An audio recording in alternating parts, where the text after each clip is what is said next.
Hey everybody, this is Rydo and we're back to video game news. What is today? Today is Wednesday, June the 3rd, 2026. We'll scroll down the 24-hour peak chart here and then we'll do a little bit of warm up and jump into the video game news. It definitely does feel like just summer happening gives people, a new generation of people, free time to jump into these live streams. Seems like I got, for me, 6 videos, which is like 3 times more views than I typically get from the live streams. That being said, the pre-recorded stuff so far has not seen a single view, so we still seem to have the same situation with YouTube in that live streams are promoted way better than my pre-recorded stuff is, which I was hoping that the algorithm would have been changed to stop doing that at this point, but that doesn't seem to be the case. So probably accomplished what you might consider a lot in small chunks, in that I finished Escape from Mistwood Manor, which is what I think I was playing on Monday, played all the way through Botany Manor, and made a quick look on a game called Ultra Chess, which let's look at the most wishlisted games now. I'll start by saying Ultra Chess is a below acceptable level of a chess game, in particular because nobody is playing it 60 months after it's been released. 24-hour peak was like 13 people. It is missing a lot of features that just the chess.com app has, which I'd recommend that. I mean, you can make a free account on that and you can be pretty golden as a small time chess player. But also Ultra Chess, well, it has kind of nice graphics. It's not amazing graphics. They're really just asset flipping 4 or 5 rooms that you can't even really look around and move the camera.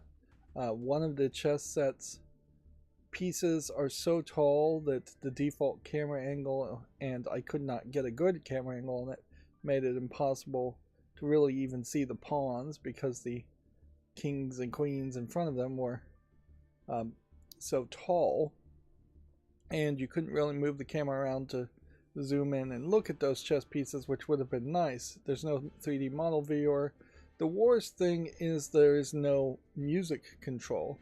So depending on the room you get a pre-curated selection of 3, maybe 4 songs that just constantly play in cycle. So one of which for one of the rooms is Ave Maria. The first time you hear Ave Maria, you're going to go, oh, that's Ave Maria. The 5th time you hear Ave Maria, you're going to go, why in the world am I listening to Ave Maria this often? Now, it is kind of weird for me to quick look at chess game in the first place. I got suckered into buying a humble bundle of chess variants and things that are somewhat associated with chess, and it was included. But just as a basic chess game, I have really no interest at all to spend time playing chess, particularly if I'm not creating an account with an ELO score that actually might be useful. And even the leaderboards in Ultra Chess are just like tapped out at 100, so I'm pretty sure most of the server functionality has been reduced or turned off. You probably still can play. That is the first game I've ever seen that is asked to send notifications to the desktop for pass and play style gameplay. I guess that's what you might call it, where you make a move and then it notifies the other person and they can make a move 24 hours later and you can still play. It does have 4 or 5 different timer modes, and I was able to play several 5-minute chess games for the quick look, playing against the lowest level of AI that it had, and still managed to lose in one of those games. But yeah, it is definitely missing a lot of settings, a lot of polish for something that's trying to sell itself more as a very visual, very pretty chess game. Noticeably, if you were going to play chess on the Steam Deck, you could probably go into desktop mode and play chess for free. You could use Waydroid to install the Android chess.com app, and I imagine you can just go to the browser and play chess.com. Chess.com is not as pretty, certainly, but Chess Ultra also isn't like battle chess, so it's not like you're getting animations when the chess pieces attack each other or anything like that. And battle chess is really the one chess that caught my attention, because you got this little visual reward for figuring out the different combinations of chess pieces killing and taking other chess pieces. There are some challenges in Ultra Chess. I was able to do the first 14 challenges. First 10 were get a checkmate in one move from a set position. The next 4 were getting a checkmate in 2 moves, and then it goes to 3 moves, 4 moves, and 5 moves. Then there's one more challenge section in which you're playing very famous endings to very famous chess games, and you are given like 5 moves to checkmate. But pretty much, I would assume, there is very few opportunities to actually win in those 5 moves unless you are playing the exact moves that actually happened in that game, which is just going to push you to look up what actually happened in those games and just effectively use a walkthrough to get those challenges. And that's it. Like, Chess Ultra doesn't have daily challenges, doesn't have anything to refresh you, doesn't have any reason why you would want to go back consistently. It doesn't have, as far as I could tell, any kind of logging system where you could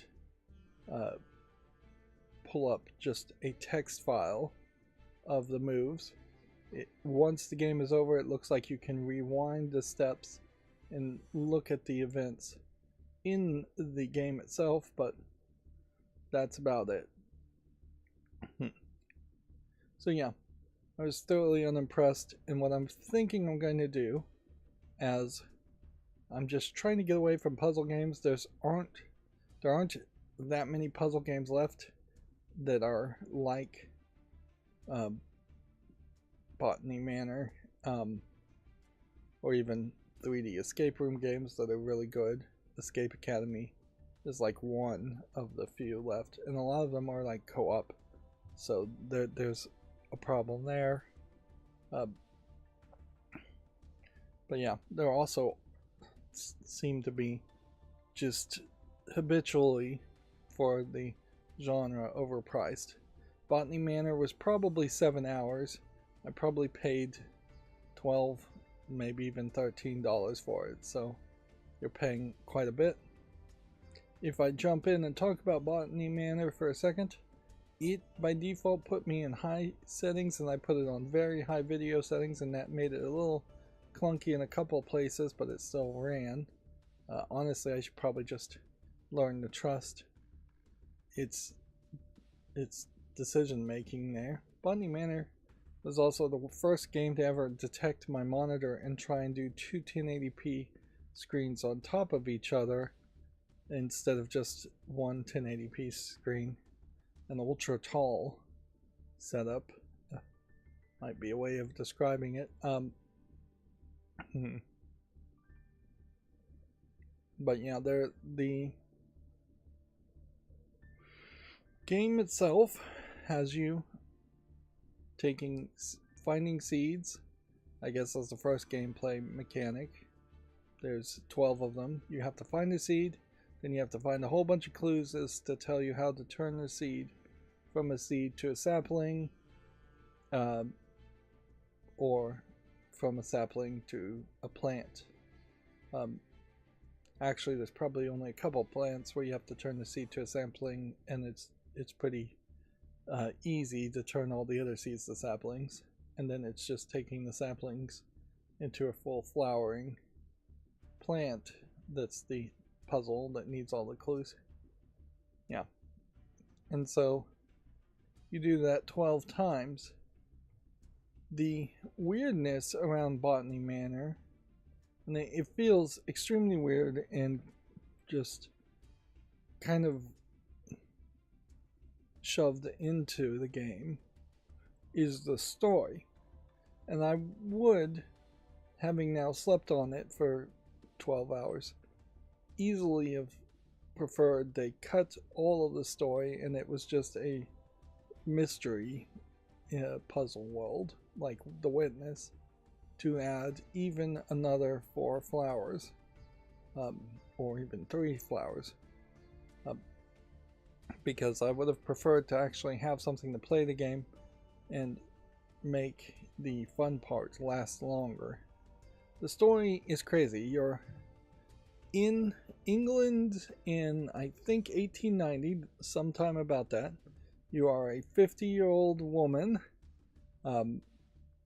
who does botany, but is consistently being rejected by the patriarchy and the scientist elites, and being insulted through letters you pick up by the scientist elites.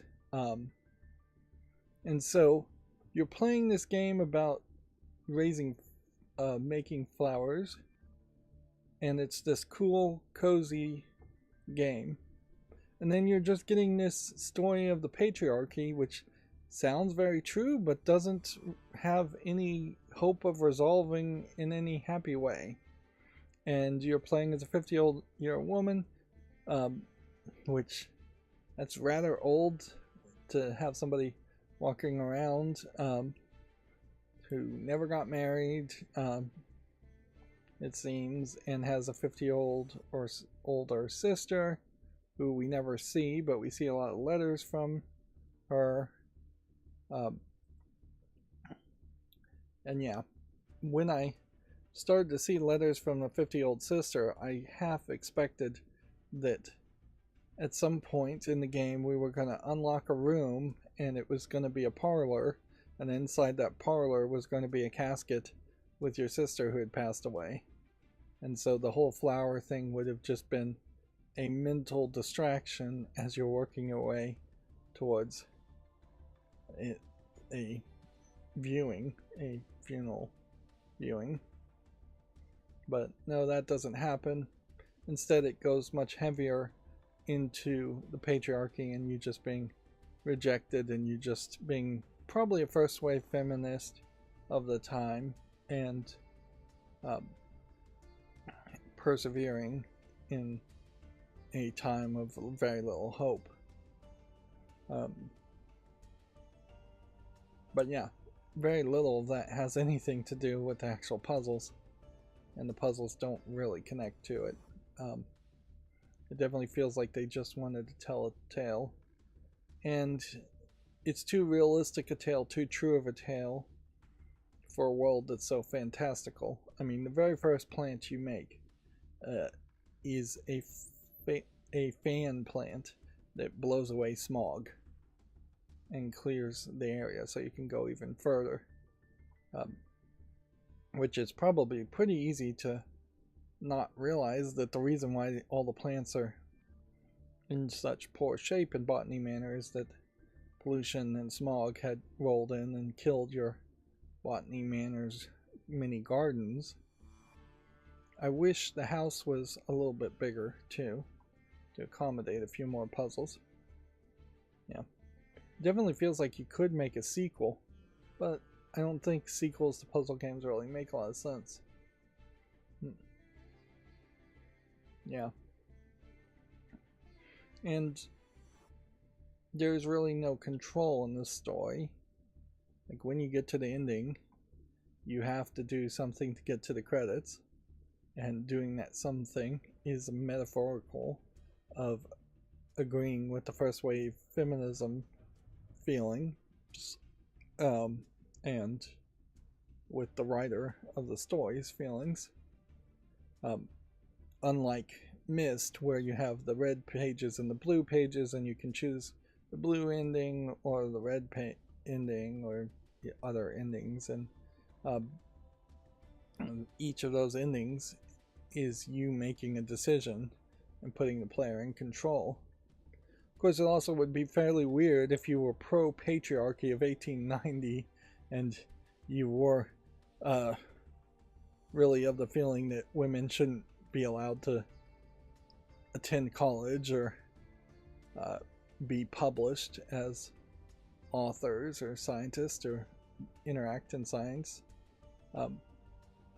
When you find a female brain, this is my experience, that is dedicated to science and adaptable to science, those female brains in the past have been the best scientists ever, and they get very underreported.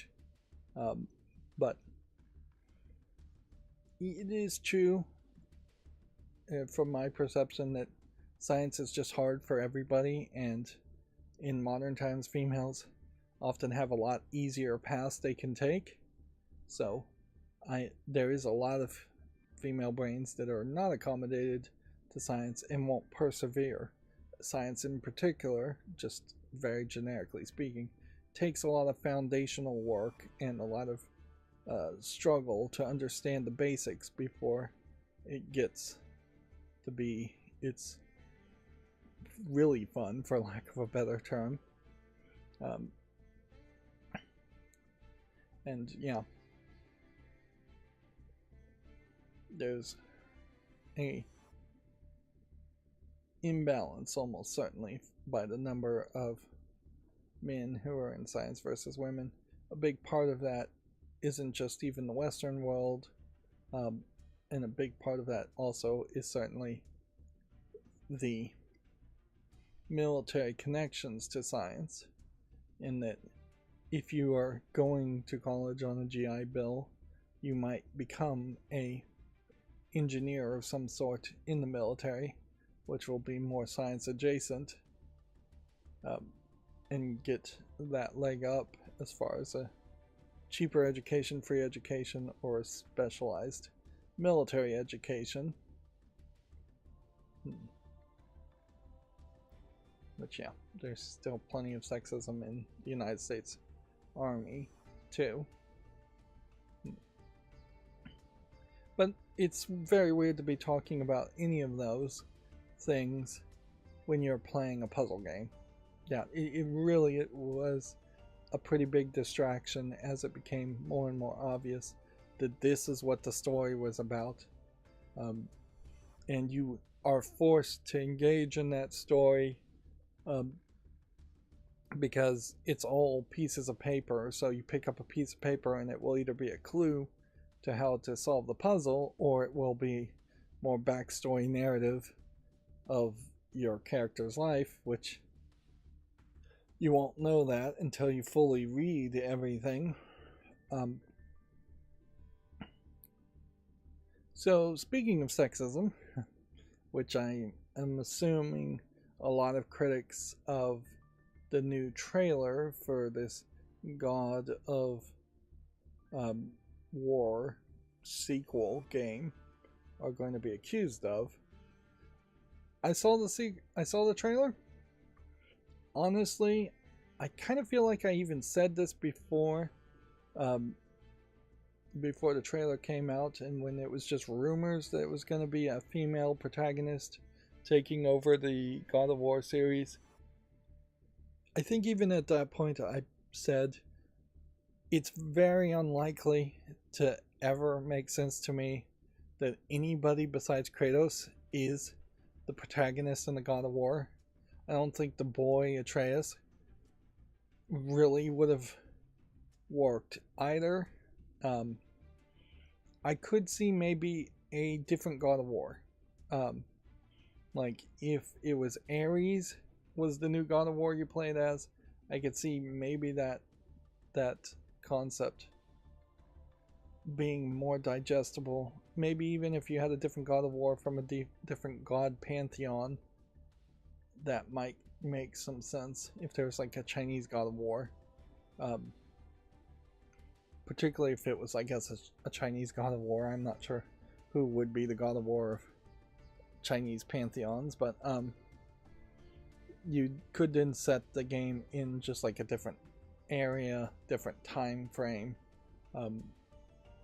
and call something God of War. And inherently that's the problem, is they're just trying to milk the brand God of War. It feels so reminiscent of like Saw 2 not being an actual Saw movie and then just shoving Saw on it.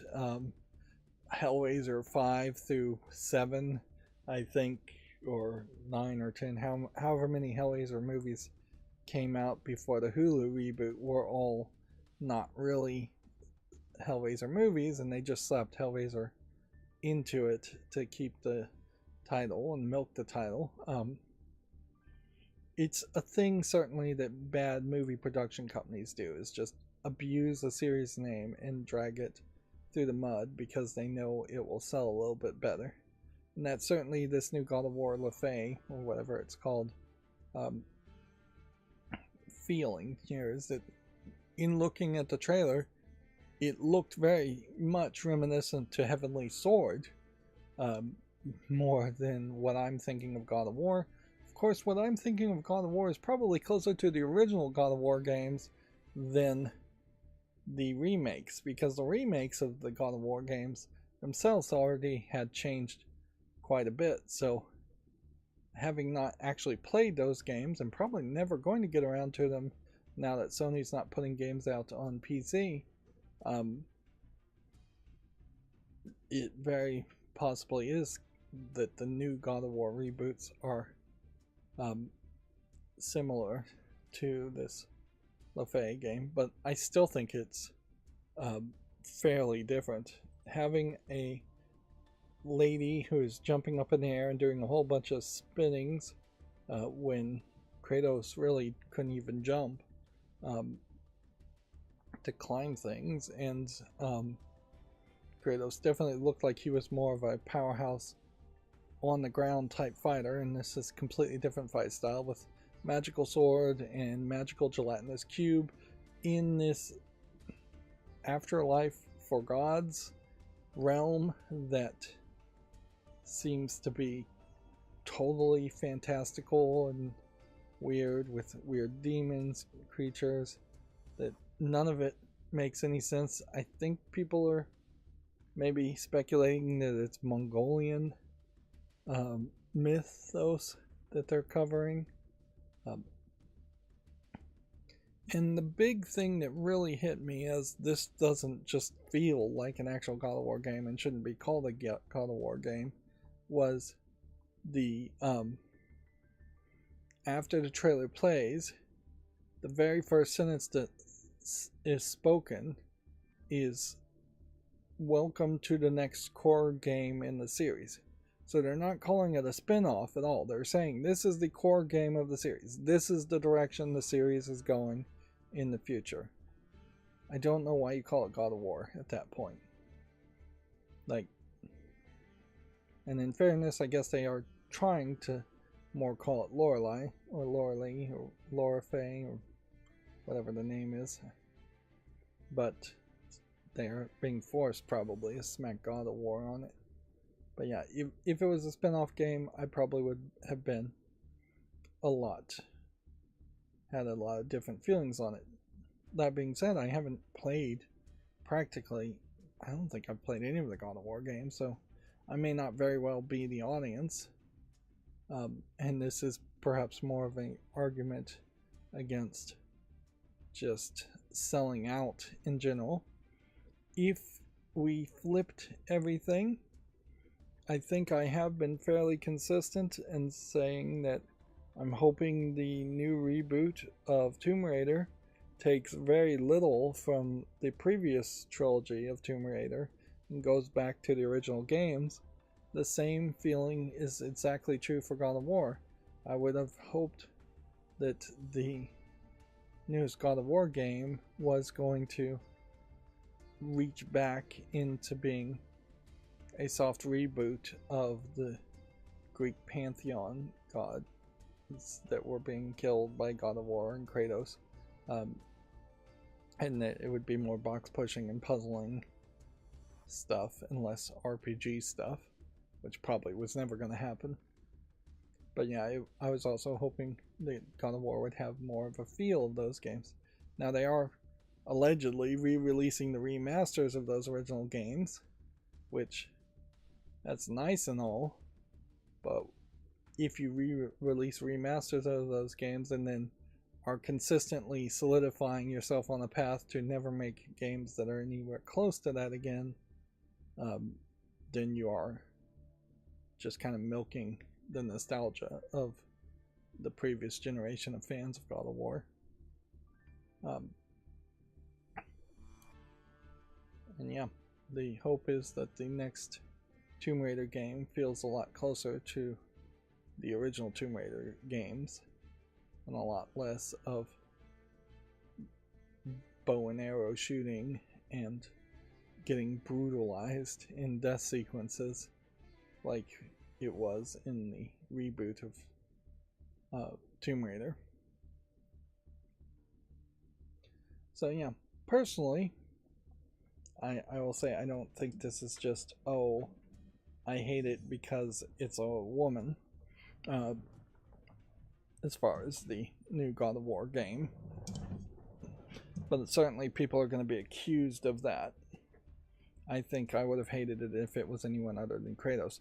What they really needed to do is just have Kratos be the forever character you play as. And had it been a case, and they still might do this, where Kratos died at the end of Ragnarok, which for all I know he did, and then he was in some new afterlife, that would have been much more digestible. Although a weird afterlife that didn't make any sense and was really fantastical still wouldn't, I think, make the most amount of sense. I think what you have to do is plan for the God of War series to eventually get to a point where you're fighting the American gods from like Neil Gaiman's American Gods type creatures, where the old gods are no longer worshipped and new gods like TV and greed and drugs are created. But yeah, before you ever actually get to that point, you just have Kratos be immortal and go through, or be effectively immortal and go through time points. Of course, they don't want to do that because at some point the Christian God is going to come about, and you don't want to touch the Christian gods with a 10-foot pole. So you probably would have to send Kratos on a worldwide journey into fighting Eastern gods and killing all of them for some reason.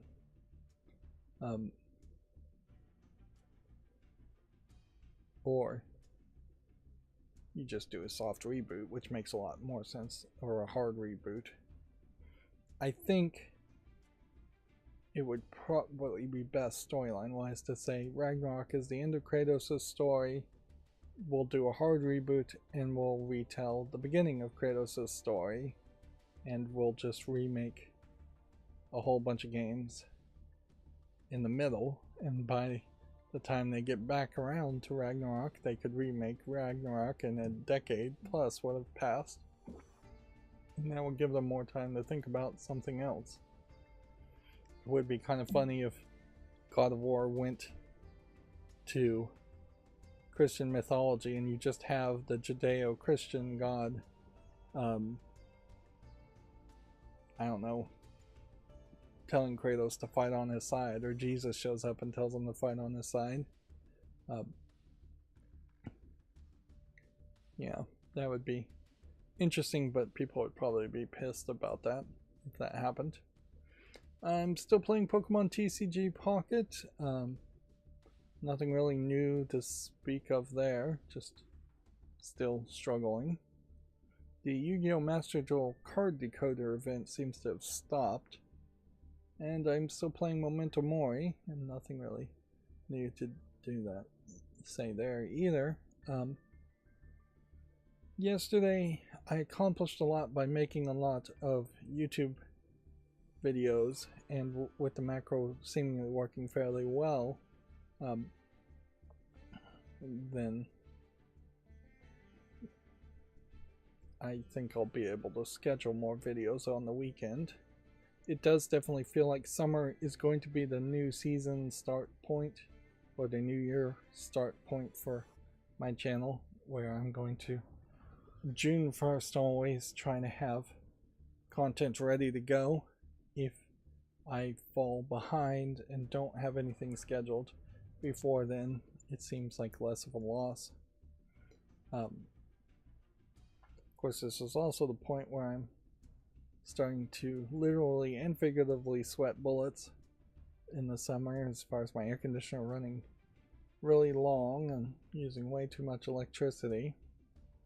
I definitely feel like either my dehumidifier lost a massive amount of efficiency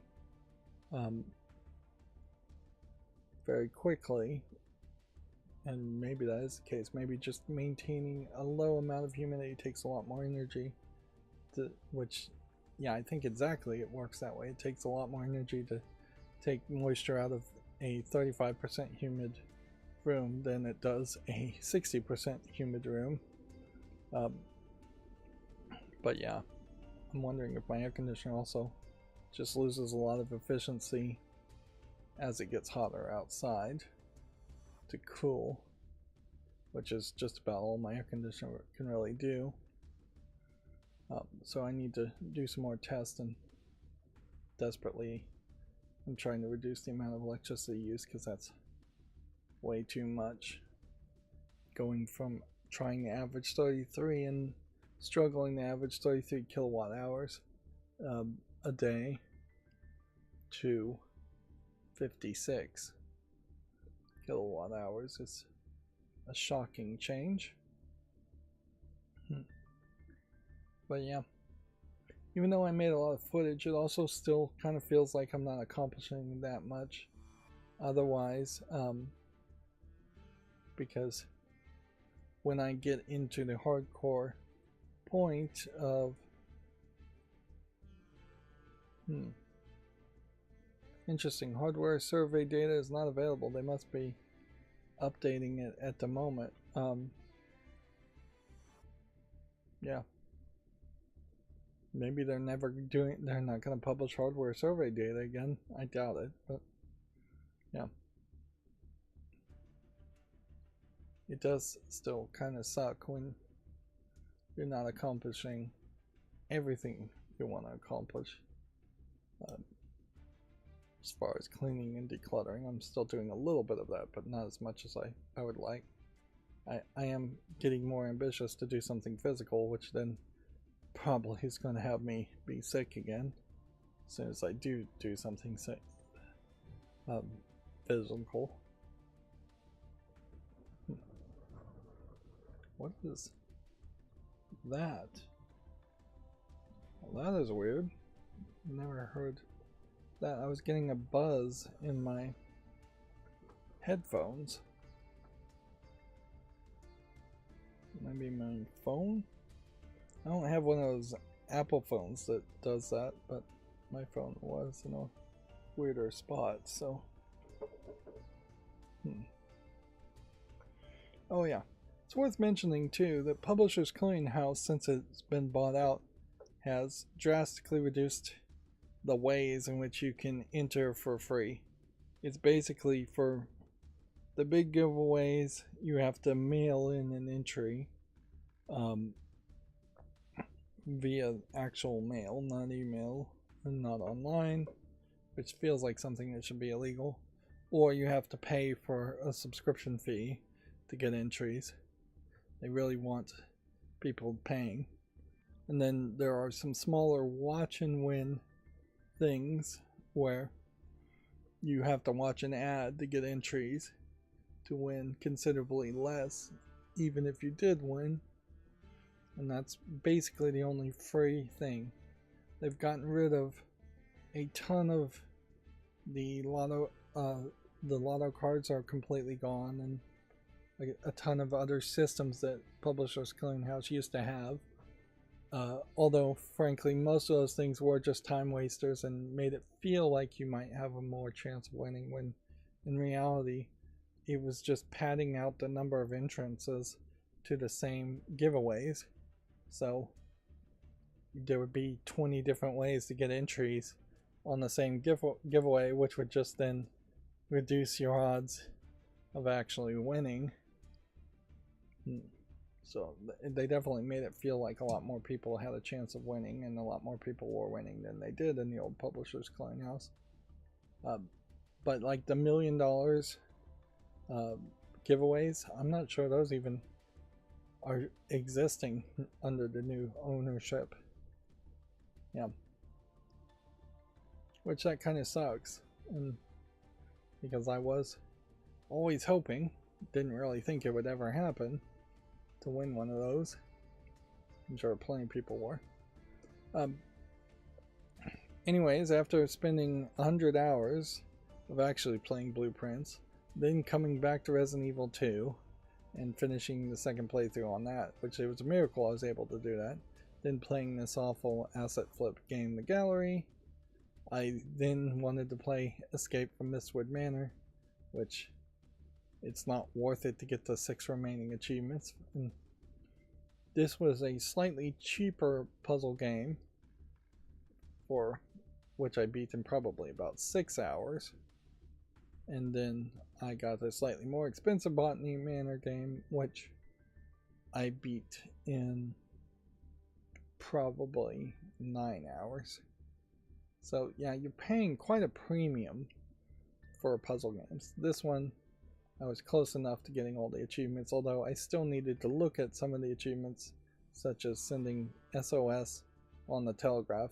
There's no hint in game to tell you why you would do that, nor does it even help you know how to send SOS in Morse code on the telegraph.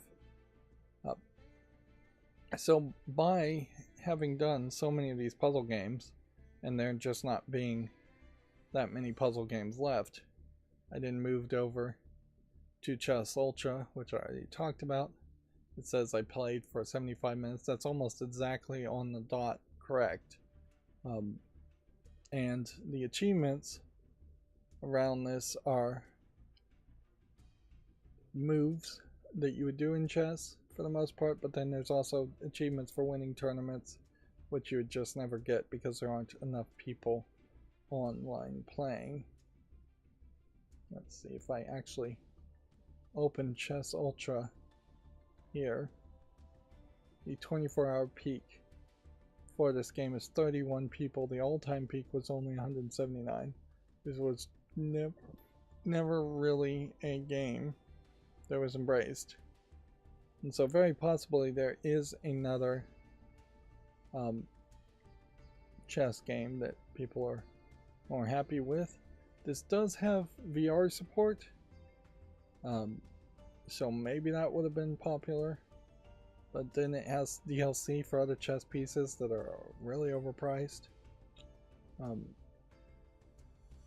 And noticeably, they didn't continue to work on the game. Instead, they came out with this Chess Infinity, which is mixed reviewed, which, yeah,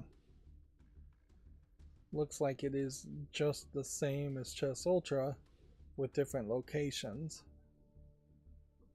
Yeah. And this should have almost certainly been an update to Chess Ultra. even fewer people as far as an all-time peak played this game. Yeah. I guess if we click on the chess board right here, as far as a tag, we might figure out which chess is the right chess game to get, although we may still struggle. Like battle chess, weirdly, probably is still the right chess to get, and that's really old.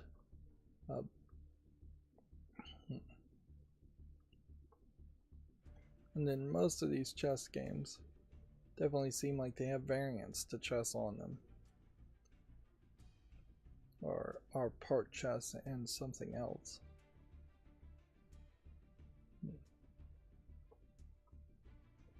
Yeah. I still feel like chess.com is the right move though, which we should do an experiment and just look at chess.com.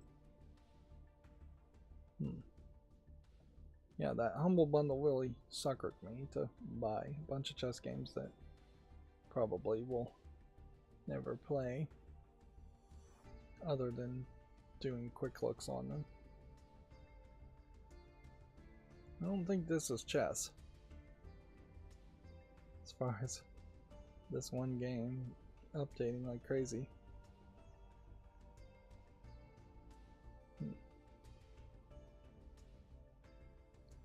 But yeah, the most recent top sellers, here we go. Top sellers with the tag of chess are Chess Ultra, Chess Infinity, Chess Kingdom might be an actual chess game, and then a whole bunch of other things that don't feel like they are just pure chess game. Yeah.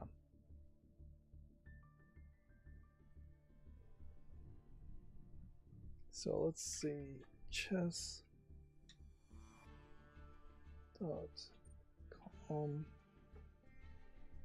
and just see what that looks like these days.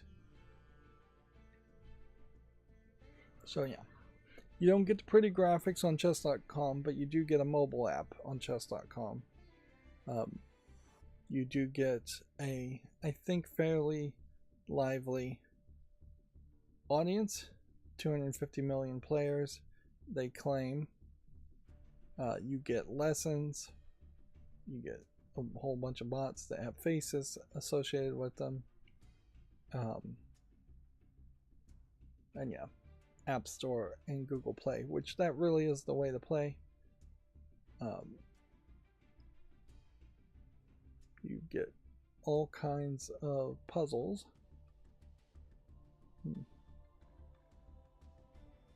Here, where the move here is you're playing as white and you're trying to checkmate the king, which I don't know if you do that in one move, because you can just do that and solve it there. And so that's an example of a puzzle. You get daily puzzles as far as winning. You get, let's see, puzzle rushes. I assume are just to go through the puzzles as fast as possible in a time limit. And then puzzle battles in a certain amount of time, so lots of variations on the same thing, plus customization. All of this completely missing in Chess Ultra. Yeah. And then you get lessons on chess.com. I want to sign up at the moment, where you're going to go through whole sections learning lessons. Let's go to lesson library and shut that off. This includes some videos of chess people, YouTube videos. Learn openings, have coaching, training, insights, classrooms, in-games practice, and what does this say? AIM chess? Is that AOL Instant Messenger?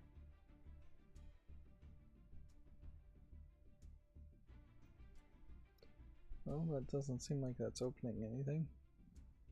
Then you can watch actual tournaments. This too, not in Ultra. Then you have whole friends things. I actually have two chess.com accounts, both of which I probably have forgotten to log into. One of which I definitely forgot to log into and can't ever recover it. And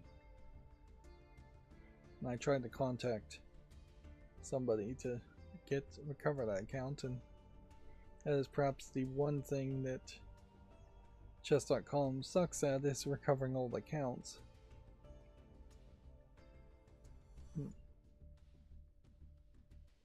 But yeah, let's see.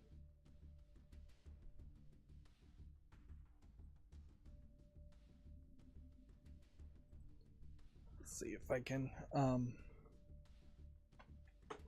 do a search. This is another thing that chess.com, I mean Chess Ultra, failed at. It was, I typed in Rydo and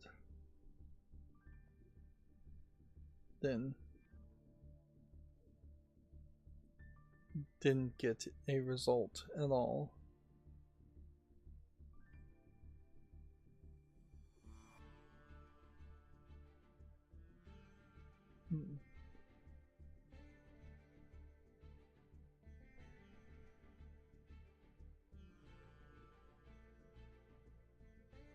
So yeah,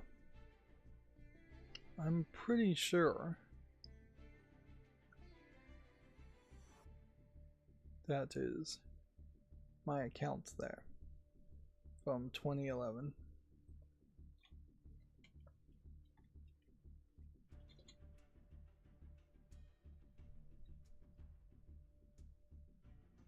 And then, when is that one?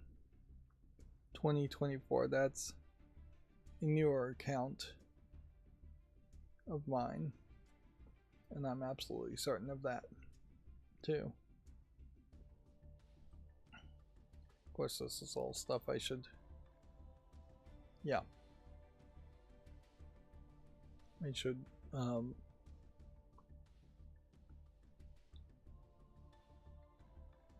do off screen. Yeah, someone who was much more into chess than me encouraged me to make this account so we could play, as I am definitely not a big fan of chess, but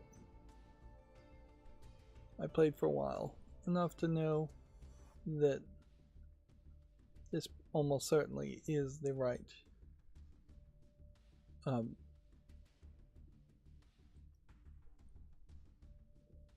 the right chess game to play.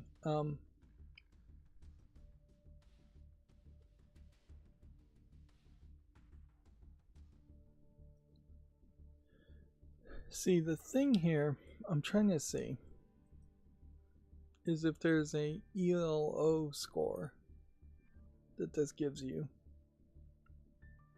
It's giving me some kind of score here.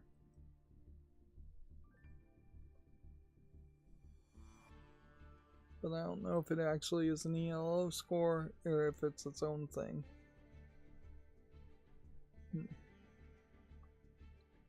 Yeah.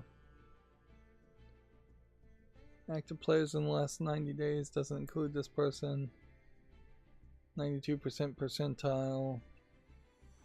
400 score, highest rating.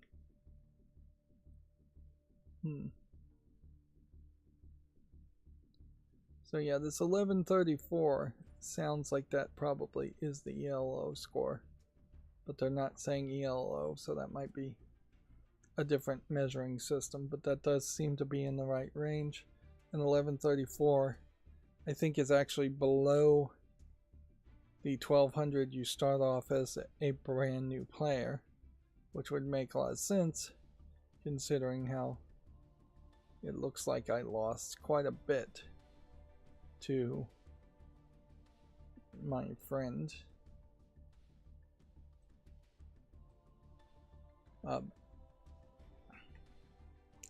But yeah, I never really had the patience for chess, and I still don't have the patience for chess. It just takes too much time, and it's just too boring of a game in its normal fashion.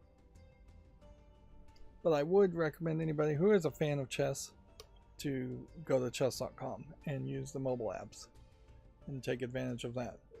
And if you want to play chess on a Steam Deck, chess.com on the browser on a Steam Deck probably works perfectly fine. You could, of course, use Waydroid to do the Android app. The Android app does not, last time I looked at it, it didn't seem to be much more different than the website. Inherently, I suspect real fans of chess don't care about the prettiness of chess or music players, music playing, because you can just play your own music. I imagine most serious chess players don't have music playing in their ears anyways, because that would be almost certainly banned, as far as I think all electronic devices are banned in tournaments at this point, because there's so much cheating going on. One of the reasons why chess doesn't interest me that much is it's been fully solved by computers, so the supercomputer is guaranteed to win against a human at this point. Even a grandmaster champion basically has no chance of defeating supercomputers and the AIs. The AIs themselves that play chess are pretty well established. Gears of War are half off. I'm half tempted on that, but I've already spent too much money on games. And heck, another Prime Day is coming out like June 23rd. I, at the moment, am feeling like I'm not going to buy anything, but who knows what will change. It does make a great argument to not buy anything from Amazon in the meantime, unless you absolutely need it.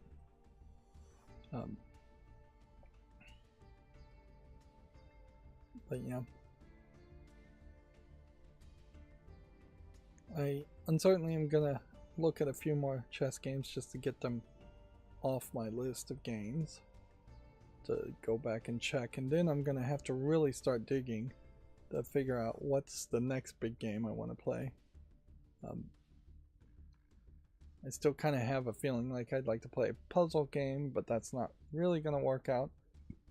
Yeah, definitely don't want to go to another Resident Evil game or anything too close to something like that.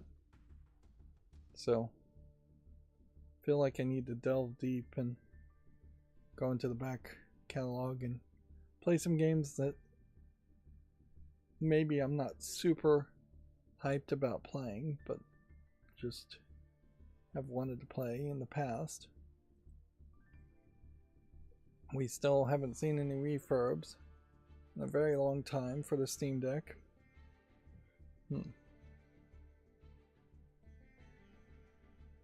Yeah, I did see a video, or watch half of a video, on a temporary rooting of Switch 1, which means if you ever actually shut down your Switch instead of just going to sleep, or probably if you drain the battery all the way, the rooting of it and the unlocking, the jailbreaking of it goes away.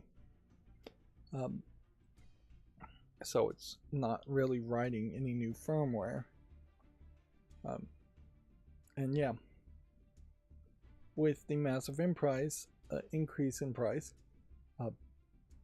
That probably will be awarded in the future in price or increased price.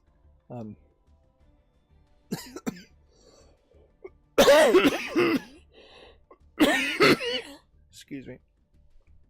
With the massive increase of the price of the Steam Deck, it's really hard to say that the Steam Deck is the place to go to emulate things. I imagine the Switch 1 can do fairly well in emulating older systems. It might still struggle with Nintendo 64. The state of Nintendo 64 emulation, I think, is still kind of in a bad place. And yeah, I wouldn't really expect a Switch 1 to be able to do anything above PlayStation 2 games, if it even can go that far. And as I'm cleaning my glasses at the moment, it does remind me, I have this Pyrex, and I don't know how it got all scratched up, but it's all scratched up now. So I did a quick Google on this as far as a Pyrex measuring bowl, just to make sure it's not going to shatter by having scratches on it. They are light scratches, but certainly not super light scratches. And I definitely don't want to get scratches on my glasses. I was gonna buy extra pairs, but honestly I think I may be just fine buying one pair of glasses every time the prescription changes, which I'm hoping I can put off seeing an eye doctor for a few years. And frankly, I'm more likely to end up having to see a dentist. I'm still having weirdness with my teeth. Or one tooth. Honestly, at some point I think I'm just gonna go crazy and pull out some pliers and just rip the tooth out. Home remedy to dental. And the more legitimate plan is not that much less crazy, which is to wait until December and enroll in a healthcare that covers dental. Which, yeah, it's June right now. That's pretty crazy too. Yeah. We don't need to reload here. I don't know why I was thinking I did need to reload. I did want to play this game, but yeah, again, too expensive at the moment. Suppose I could go back to Binding of Isaac Rebirth and do the newest DLC. That would be something that would work. Actually, I could definitely go and play a couple of the older Lego games. That would take some time up too. I definitely have like 2 or 3 Lego games still left. Mugenics won't be on discounted for a while. I could play Hogwarts Legacy. Yeah.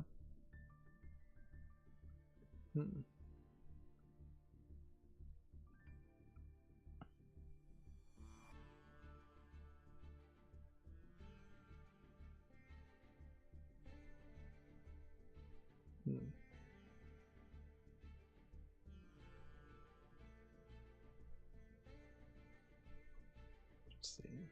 I could play House Flipper. That's probably not a terrible one to consider playing too. Although House Flipper 1 being played right now is going to be just in the face of playing House Flipper Remastered. Although it seems like plenty of other people are doing that. Of course, House Flipper 1 is also 90% discounted because of House Flipper Remastered. How much DLC do I have from House Flipper? Because certainly there's another $40 of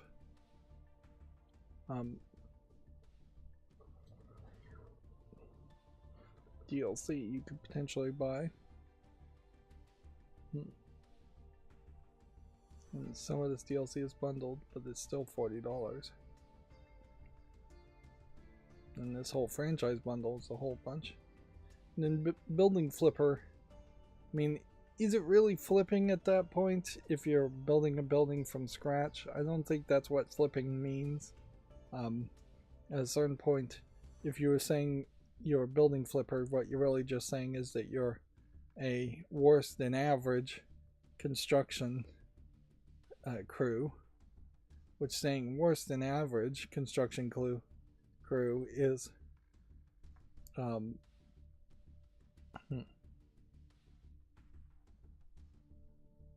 yeah, June 4th, new quality of life mechanics like area demolition, stunning visual upgrades, and details to honor a special loyalty discount. Which, yeah, I think maybe taking up the loyalty discount might make some sense, but it would be logical to also wait until some reviews come in, because it wouldn't be the first time we've seen something get remastered. All expansions in one toolbox, and no price mentioned. It wouldn't be the first time something's gotten remastered though, and people not liking it for some reason. Whether that reason is legitimate or not.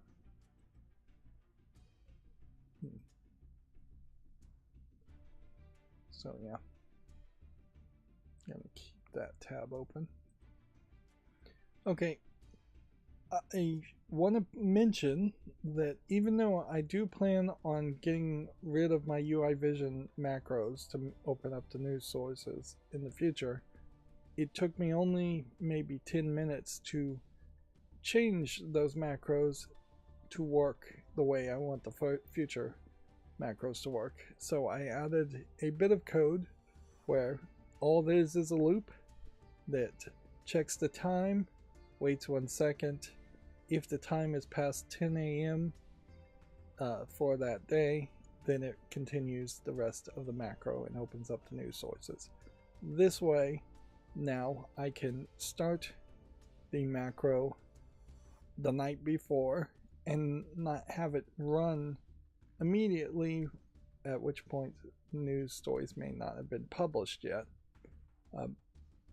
The only potential problem with that is that I do believe there might be a hard-baked in timeout in UI Vision macros, and the way the loop is going is just having the computer process every second instead of using a timer in the CPU to trigger a callback when that time is reached.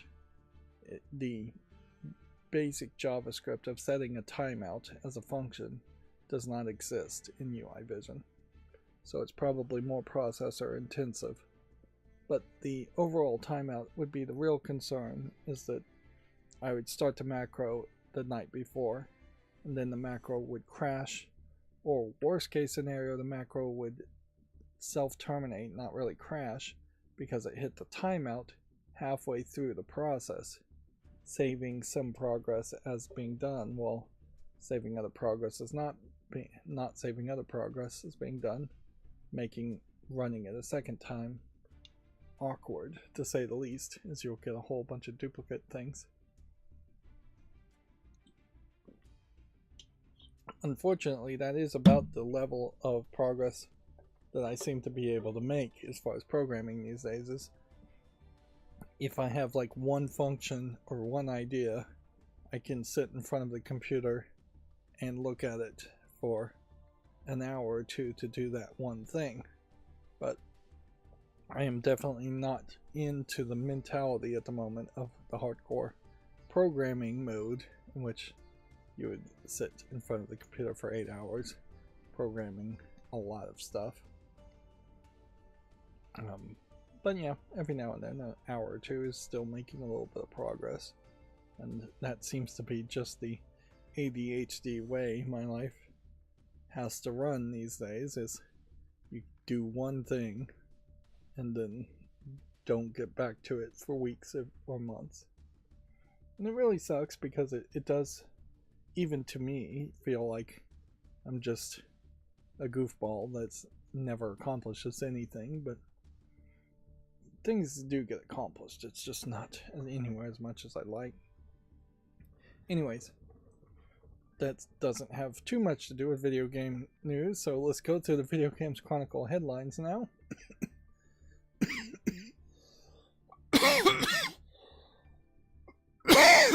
Excuse me, I'm already coughing. PlayerUnknown's studio is downsizing, making its Prologue game free and looking into refunding those who bought it. All further development on Prologue has been halted, the studio says. Prologue, go way back, was released in Steam November 2025. I don't even recognize this game. It costs $20 right now. Yeah.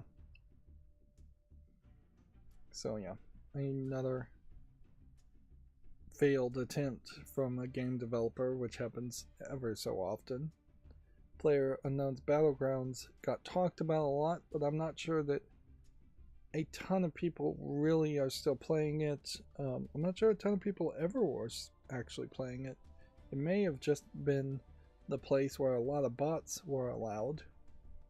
You never really know in these cases. It definitely felt like it was trying to be something like Fortnite and didn't reach that level by any means. Moving on, WWE 2K26 Ringside Pass Season 3 is here with 4 new superstars, a returning NBA star, and more Persona outfits. Which that feels like an odd crossover. Let's look at this trailer just because I want to see the Persona outfits.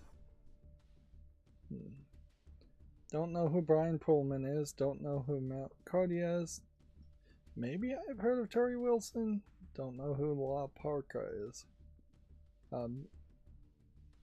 On Tori's case, I'm not sure if I've just heard of some Tori woman wrestler. I'm sure there's been 2 or 3 with the name Tori. Yeah. I am fairly happy that Persona has nothing to do with the game Persona. It's just personas as far as different outfits for wrestlers. That makes a lot more sense.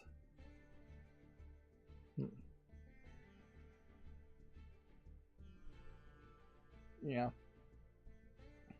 I'm glad that I'm really not that I'm not into wrestling. I'm glad I was not one of those persons who was obsessed with wrestling. Although I did watch it for a few years out of kind of sheer boredom. There definitely was a time where if you had nothing going on a Monday, you either watch wrestling or you don't watch TV at all. Yeah, I think Monday was when wrestling came on. And then that would just pull you into watching more and more wrestling. But also, I was watching during the Stone Cold Steve Austin peak of ridiculousness and entertainment. And they are far from that point now, I think, wrestling. And it got pretty far from it. Like, weirdly, I guess I probably got out of watching wrestling just as The Rock started to become really, really famous. And yeah, I wouldn't blame the fall of wrestling on The Rock, but I probably would blame the fall of wrestling on hyper focusing in on singular characters like The Rock and then moving a lot of those characters into movies and TV so that they, well, more movies, so that they weren't even around to actually wrestle. One of the other trailers in the PlayStation State of Play was Marvel's Wolverine. I didn't watch this trailer. But we can see here in the headline, Marvel's Wolverine director says the game's extreme gore can be turned off. Mike Daly says the game is unapologetically violent, but it can be toned down to an extent. I heard DF Retro saying that in this game they have a whole blood pooling viscera physics system, so when you slice somebody and blood flies against the wall, it's not just a sticker stuck on the wall, it's going to slowly slide down the wall and streak like an actual fluid. And in previous trailers for Wolverine, how long is this trailer? 7 minutes? Yeah, partial nudity, extreme violence. Yeah, this, I don't even know if this is a new trailer. I think it is. But yeah, in these previous trailers, they have just been incredibly gory and bloody.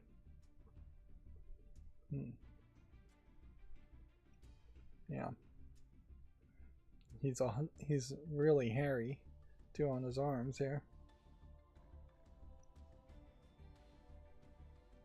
The thing that, let's jump to this part, that also gets me here is that this too feels like it's just a little weird in the hyper fast motions, and it looks like just a lot of button mashing and a lot of combos going on. Which, yeah, I would expect Wolverine to be fast, but I wouldn't expect him to stab somebody, jump up and do a spin, or slide on the ground and scratch your claws on the ground. I would expect Wolverine to be more of a ground-based character who moves a little slower. There's this magic lady that seems to be working with you, and so maybe that's increasing some of the spins. But yeah, you can see he's just getting soaked in blood here. And these don't even seem like these are particularly too, that they seem to be androids, half human, half robot.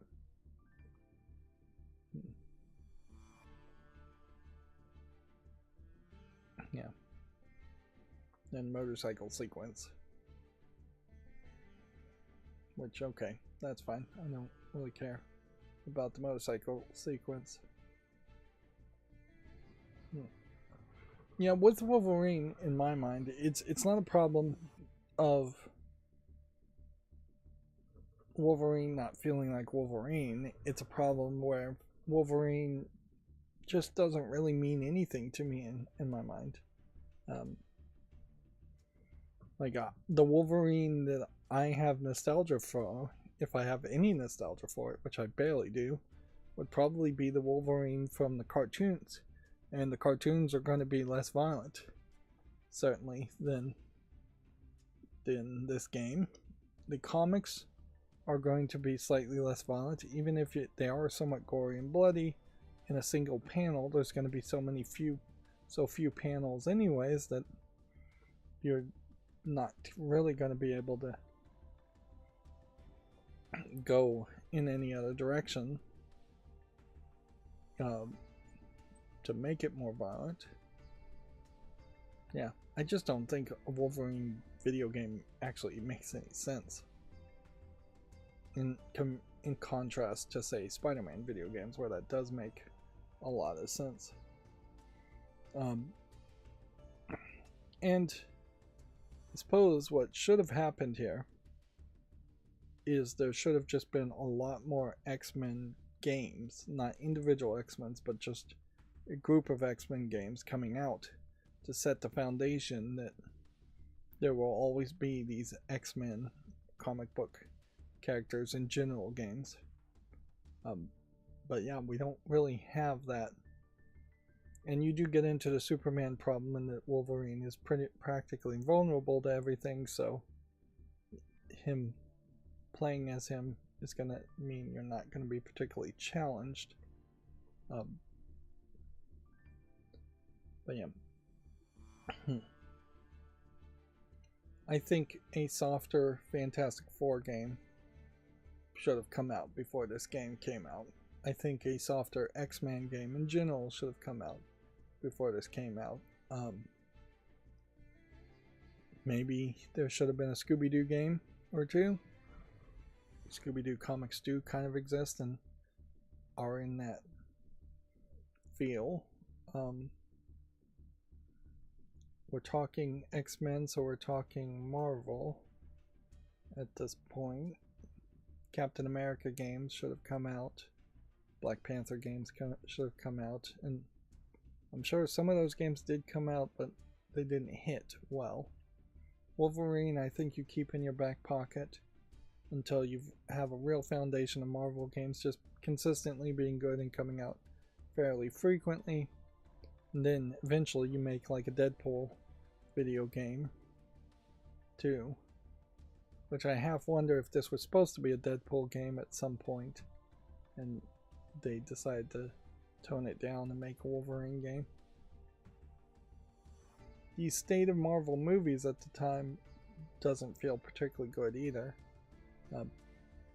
So if they were trying to release this with Marvel movies, I don't think that's going to happen. And I'm not sure where the rights actually exist as far as X-Men characters. It's very possible that Fox still owns the rights to X-Men characters and movies and TVs, and Marvel and Disney would still have to use Inhumans instead. But that's the only reason Inhumans ever existed, was because they wanted to make TV and movies with X-Men characters but couldn't call them mutants.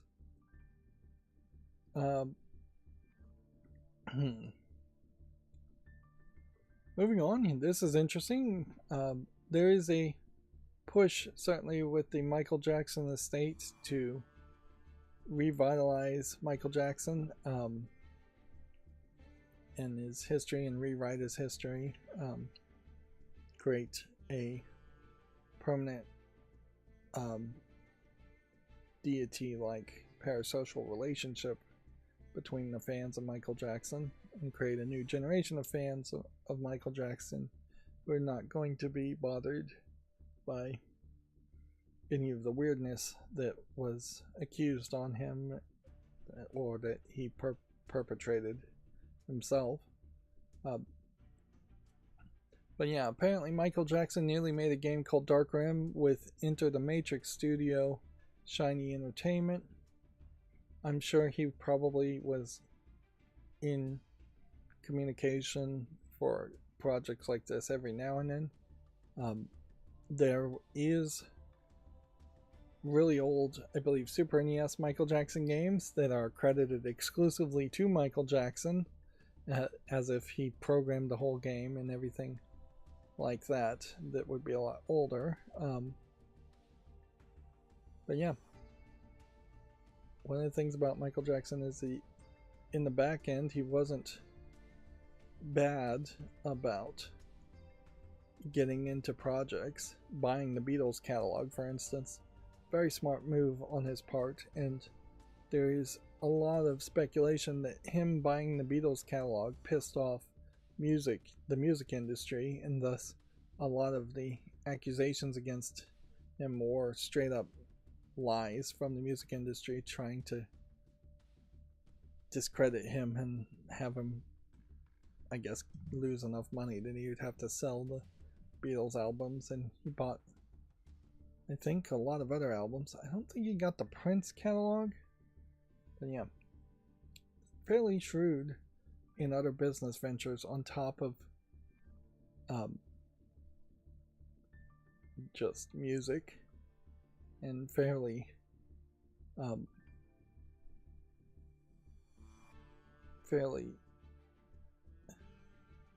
self-promoting and self-aggrandizing, which you see with all of the big celebrity rich people, is that they give themselves a ton of credit, which in fairness, you have to give yourself a ton of credit, even if it's undeserved credit, or you'll get none.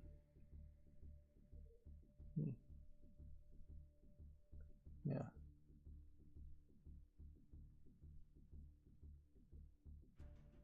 Hmm.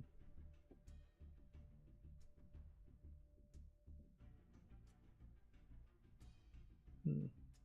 Moonwalker was the game. Let's see. The game was a serious.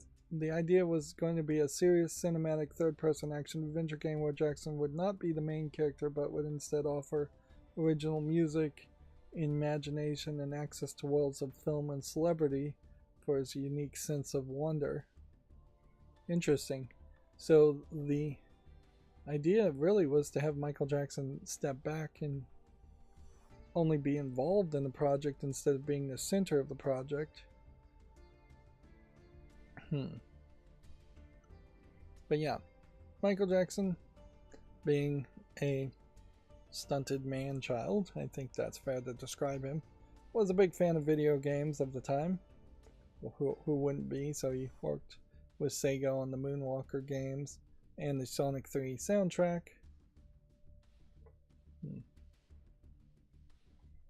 Last of the working titles was Dark Rim.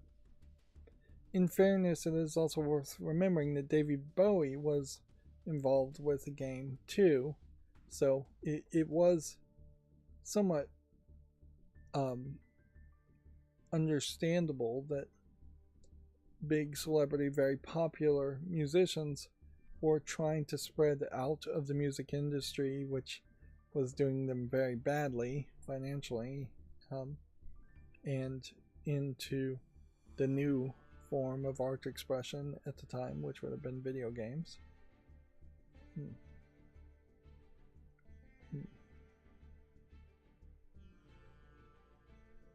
And I would kind of assume that things just fell apart.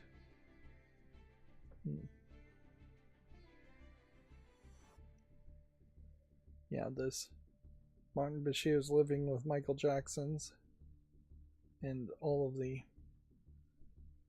controversy around that happened.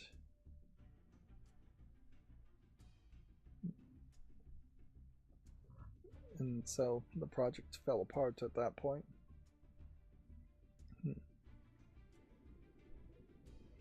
In the end, I imagine if there was an alternate timeline that this game actually got made and came out, it would be like the David Bowie game, in that probably too much money would have been paid for the soundtrack and too much focus would have been on the music and the soundtrack,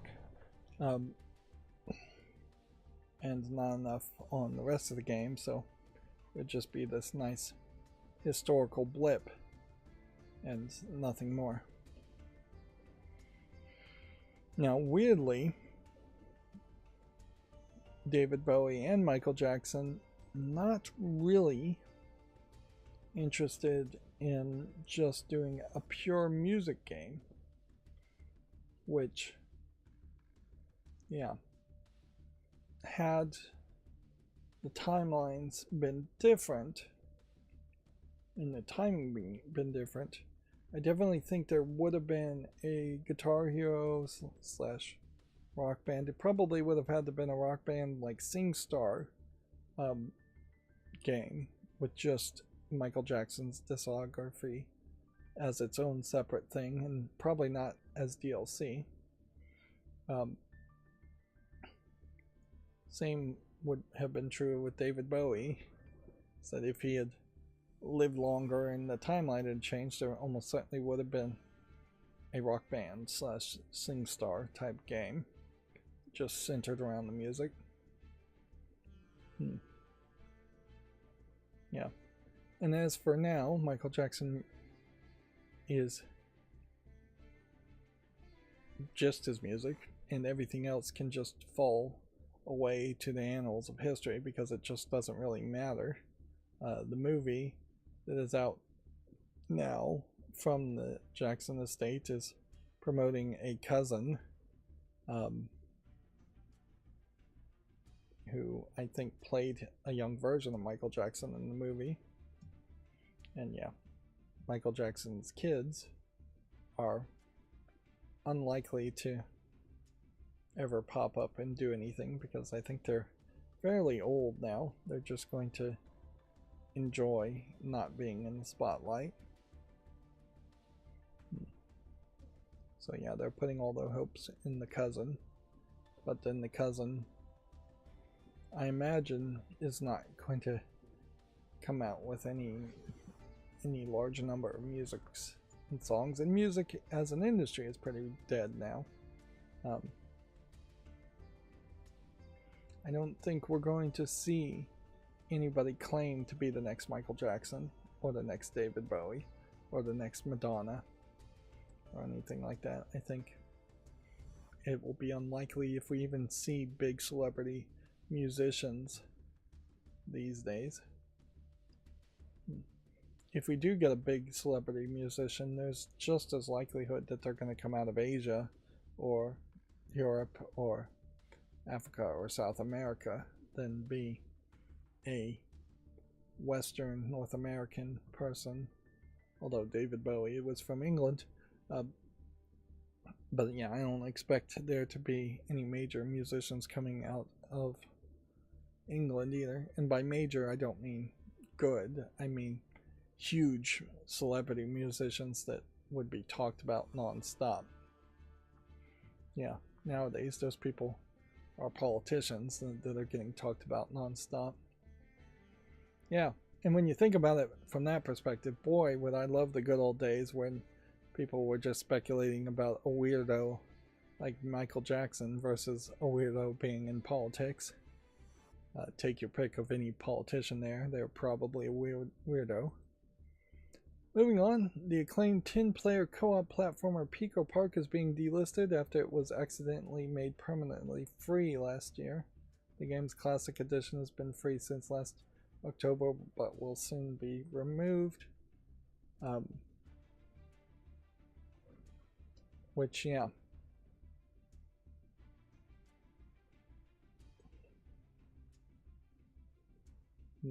They marked the game as free.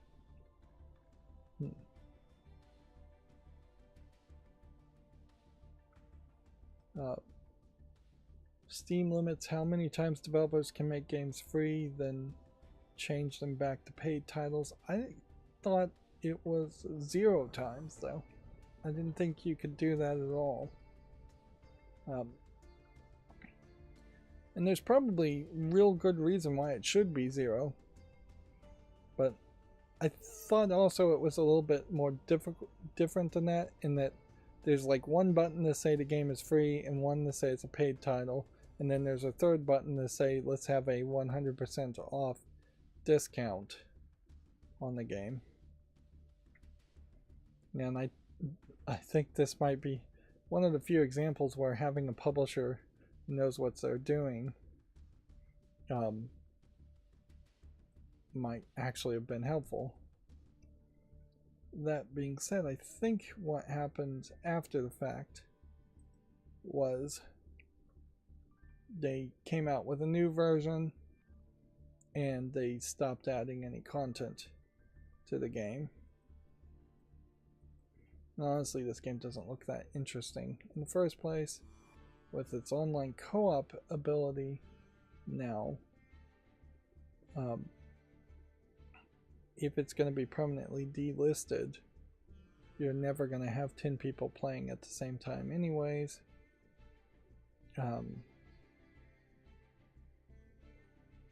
It is interesting, though, that there isn't 1,000 players still playing this. So even after it's delisted, it feels like a lot of people are going to probably still play it.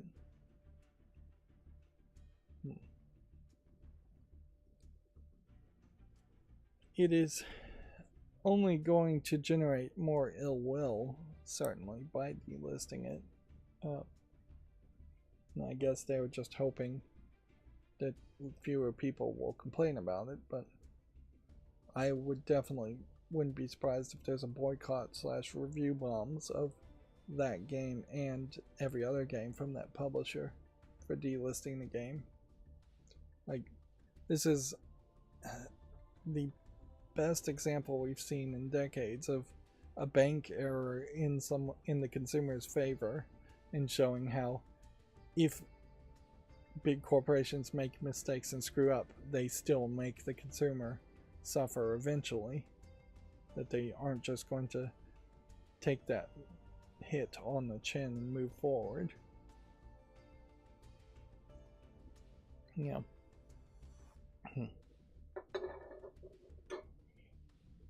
Yeah.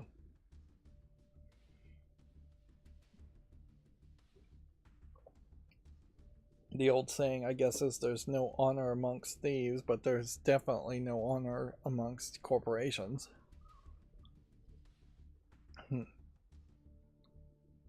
Here we have another CEO talking nonsense,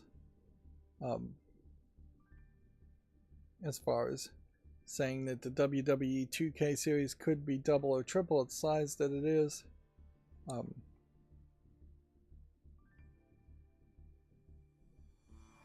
Charles Zelnick says if the series can give players something new, it could grow much larger.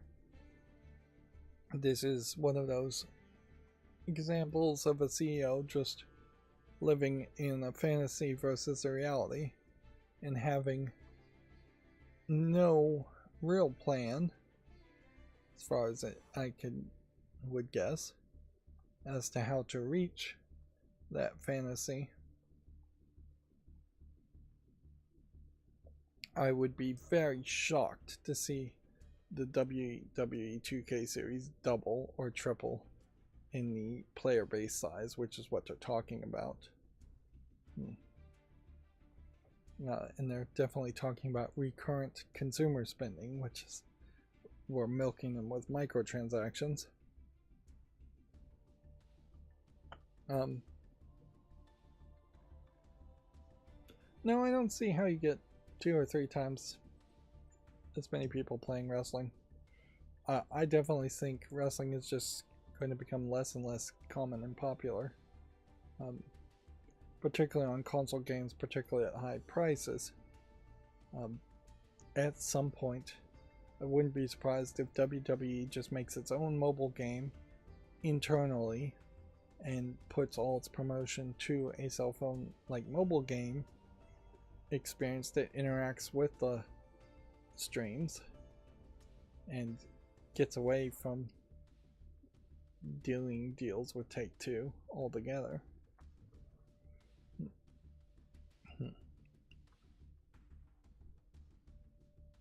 On the other hand, I suppose it is possible that the audience just shifts, and that would be the one way that wrestling got 2 or 3 times bigger, is if it's just all a bunch of Middle Eastern, Saudi Arabian fans that are getting into football and not football, into wrestling. Yeah, and I suppose that's possible, that wrestling just becomes the favorite pastime of foreign countries, Saudi Arabia in particular, and the audience that is decaying, aging, and declining to watch any further in the West is just replaced with a whole new audience. Yeah, it is fairly believable that 20 years from now you may just see WWE wrestling that is super centered around Saudi Arabian, and there's just a whole bunch of Saudi Arabian and Middle Eastern wrestlers in the shows. There's a lot more hijabs on the ladies. You saw them embrace Mexican wrestlers to a certain extent in WWE, where there definitely was a time when you weren't embracing the Mexican wrestling, and that you've seen them embrace Asian wrestling, Japanese wrestling in that high-flying style in WWE with some of the wrestlers too. And certainly WWE has been way more offensive in the past as far as fake stereotype characters and cartoonish characters, which yeah. So yeah, it could change quite a bit, and the audience could change, and that would be the only way I would see WWE video games or the actual TV wrestling get bigger. It's just finding a whole new audience and replacing the Western American audience.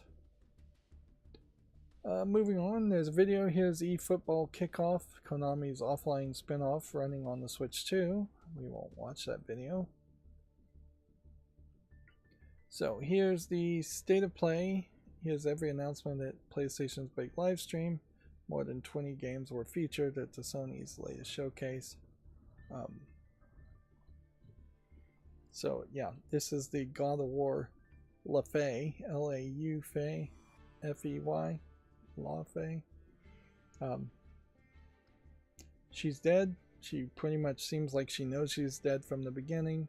She's in a weird fantasy world that takes a pretty drastically different appearance within the first few minutes. There's like a tutorial section, and then it's much more fire and brimstone-y and demons after that first 5 minutes. She fairly quickly puts some armor over this yellow funeral dress. And yeah, she has some kind of magic in her hand that I imagine she could have done in the previous game. I'm assuming she's the mother of Atreus, but I'm not 100% sure that even that's true.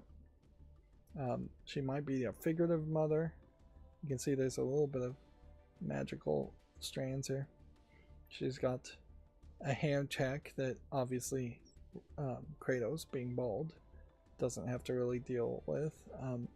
She doesn't have tattoos. She isn't stained white with the ash of her original family. She doesn't have chains or dual blades. Her face is fairly drawn out, so they aren't really trying to make a particularly pretty character, although in fairness, you're not going to see her face much in the gameplay anyways.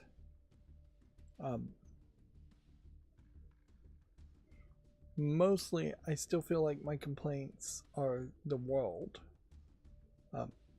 The main complaint is anything that's not Kratos is not going to work to call it the next core game in the series, which is how they described it. They very much played a video where they thought of the exact words they wanted to use, and they said this is the next core game in the series. It's not a spin-off, effectively, is what they're saying there. Which, yeah, they are squeezing God of War very small, so they would really want to think of this game as LaFey. But yeah, anything with God of War in the name where you're not controlling Kratos, I think is a big problem. So that's the one complaint. And then anything that is in a completely fantastical world that has no connection to any of the pantheons and is an afterlife for gods also just feels very weird.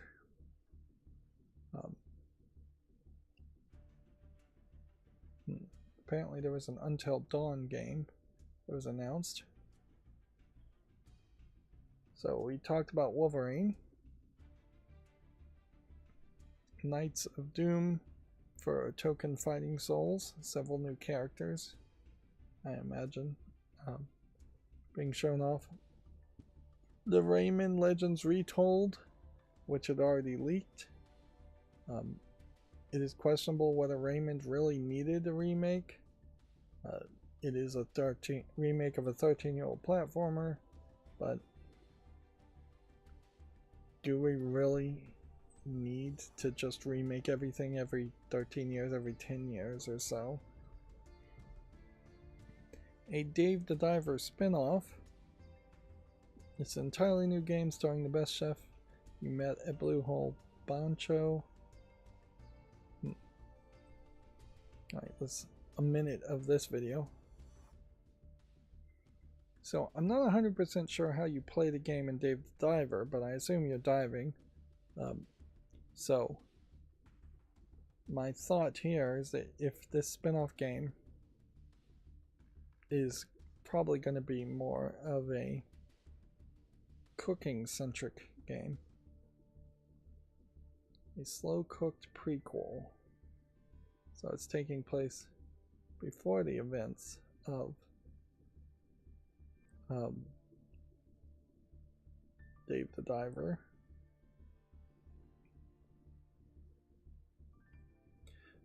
But a trailer like this is actually giving you very little, because these could all just be cutscenes. And yeah, the text like that definitely makes me think this is a cooking minigame, a collection of minigames. And it looks like there will be a little bit of fishing, but I imagine not that much. And visual novel style storytelling. Alright. So yeah. It's kind of mean to call it a sellout spin-off, but it definitely feels like it is just kind of selling out to make a medium to low effort spin-off game, throw Dave the Diver into the title, although in fairness they're actually not even calling it Dave the Diver. Instead they're straight up just calling it Bancho the Chef. Obviously a game like this wouldn't have been made if Dave the Diver wasn't so popular. Right, Kimuri Hunt the Unseen. And I still haven't figured out why it takes so long for all of that to disappear. I think probably I had set that up so that it was hidden in the CSS, and then the CSS tags being obfuscated for YouTube changed. Okay, so we have a sliding, running up the walls, fast running character.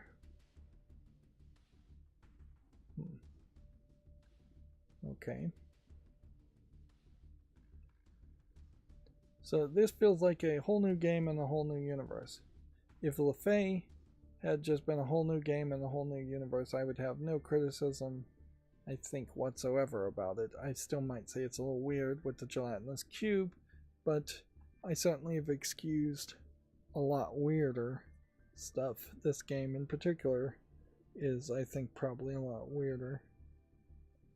Once you tie it into already established lore and worlds is the problem, and you are subverting expectations to such an extreme amount in a way that's probably not wanted. I think fans of God of War games want more God of War games, and fans of the God of War reboot want more God of War reboot games. I think that's probably two different fandoms.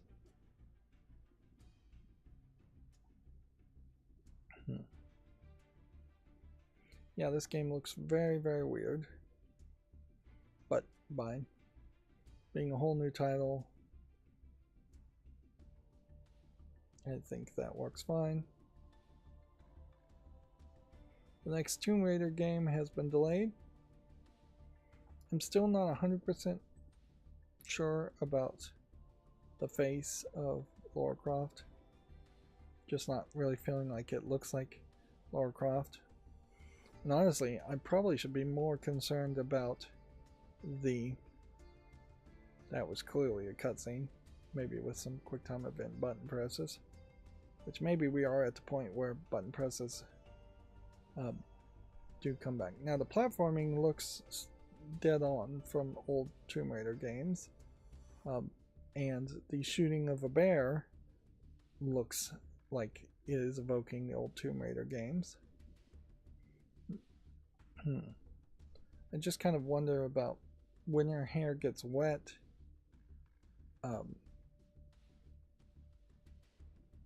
It seems like it's probably the wrong shade. Although I don't know why I'm thinking that Lara Croft is blonde. She's never been blonde. She's always been brunette. But I think her hair just feels too black now. But frankly, all of those complaints are kind of pointless because we've got what you really would expect here. You've got the dual guns, you've got the hot pants, you've got the green shirt, you've got dinosaurs, you've got bears. Yeah, I do think we are just having a growing problem where human faces are being scanned, and that is the problem with this too. This is pretty obviously a actual human face being face captured for the animations, and when you do that, if you don't have that lighting perfect, if you don't have the newest of technologies and the best of cameras, it adds a whole bunch of shadows and lightings, and that's even before AI starts to mess with things. But yeah, it does feel like the face capturing is now becoming more harmful than helpful, and we should just be having artists create faces from scratch once again, or really not from scratch, from photo references.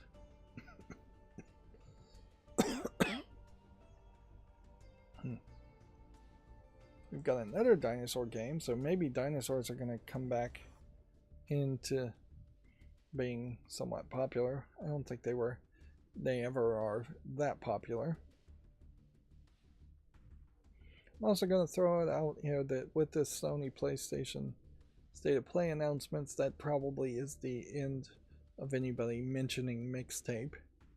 But yeah, I saw more videos questioning why big mainstream video game journalists were calling mixtape a absolute masterpiece than I saw even mainstream video game journalists actually calling it a masterpiece, when by every review that I've seen, I think I would certainly agree that it's a mediocre game at best.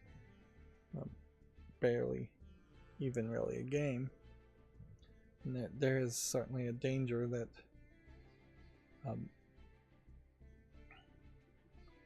that video game journalists are just reviewing shorter games better because they're actually getting to the credits and getting the full experience, where longer games they're only putting a couple hours into before writing a review.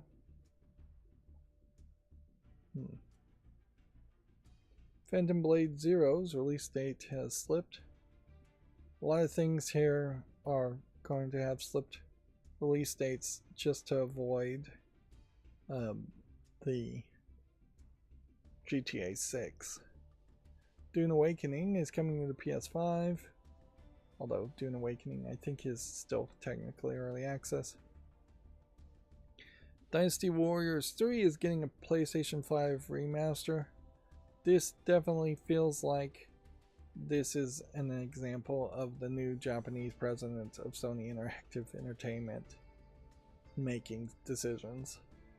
Definitely feels like this is, we want to get the Asian audience back on our sides buying our very expensive PlayStation 5s, and it may very well be that the new president actually has personal fandom for Dynasty Warriors, whereas any of the Warriors Musou games, I think that's the word, never were popular in the West. They fight hundreds, if not thousands, of people on the battlefield and button mash like crazy. And just grind with repetitive actions for hours on hours. Never found an audience in the West. That being said, even this remake does kind of feel in the trailer like they are having these warrior characters take on one enemy at a time more often, bigger enemies, and less of just that where you're doing spin attacks and attacking everyone. And I don't know if the Dynasty Warriors always had more magical attacks compared to other Warriors games, but it does definitely feel like that is a thing now, where the special attacks seem to be happening maybe a little faster and a little more often.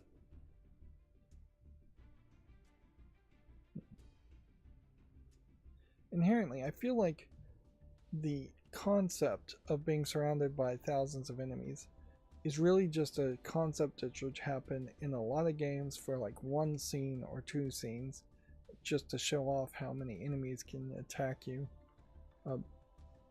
but shouldn't just be the core gameplay mechanic for any game, because it's just going to be overwhelming and ridiculous. And it, much like zombie games, if you have thousands of zombies on the screen, the zombies just become so incredibly weak that they don't matter. You would have seen a warrior style zombie game, had it ever become a style that was popular in the West, pretty quickly, where you're surrounded by zombies and doing spinning attacks and things like that. The closest you have to something like that would be Lollipop Chainsaw, I guess, where there are not hundreds or thousands of zombies, but there might be a dozen or so that you attack in a circle doing special moves. Onimusha has a date in demo, Onimusha Way of the Sword. Silent Hill Townfall is coming in September. Let's watch this trailer. We're watching a lot of trailers today, and yes, that is going to make this all take way too long, but this is the time to do something like that, is when there is a big state of play. And certainly I probably would have been more hyped about all of these things if I had actively watched the state of play, but then that hype would have been kind of artificial and died down pretty quickly.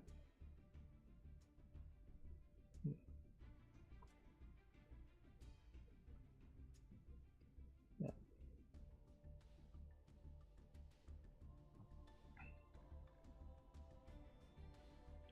Yeah, and I'm not even really paying attention to this trailer at the moment. I'm just barely looking up from my phone. Yeah. My phone buzzed at me for some stupid reason, and that immediately encouraged me to just unlock it and check for any Slick Deals sales. Which, yeah, again, with Prime Day coming the 23rd, I imagine we aren't going to see a ton of sales between then. So I don't think I have anything really new to say about Silent Hill Townfall. I should probably just state that it again just feels like Capcom is willing to license, not Capcom, Konami is willing to license Silent Hill, whoever is willing to pay, and they're willing to let you label any horror game as Silent Hill, despite the fact that it just kind of means nothing. This Townfall game should just be called Townfall, and it could look exactly the same and just not have Silent Hill on the name. So it's kind of interesting. We're seeing this repeated theme of companies being willing to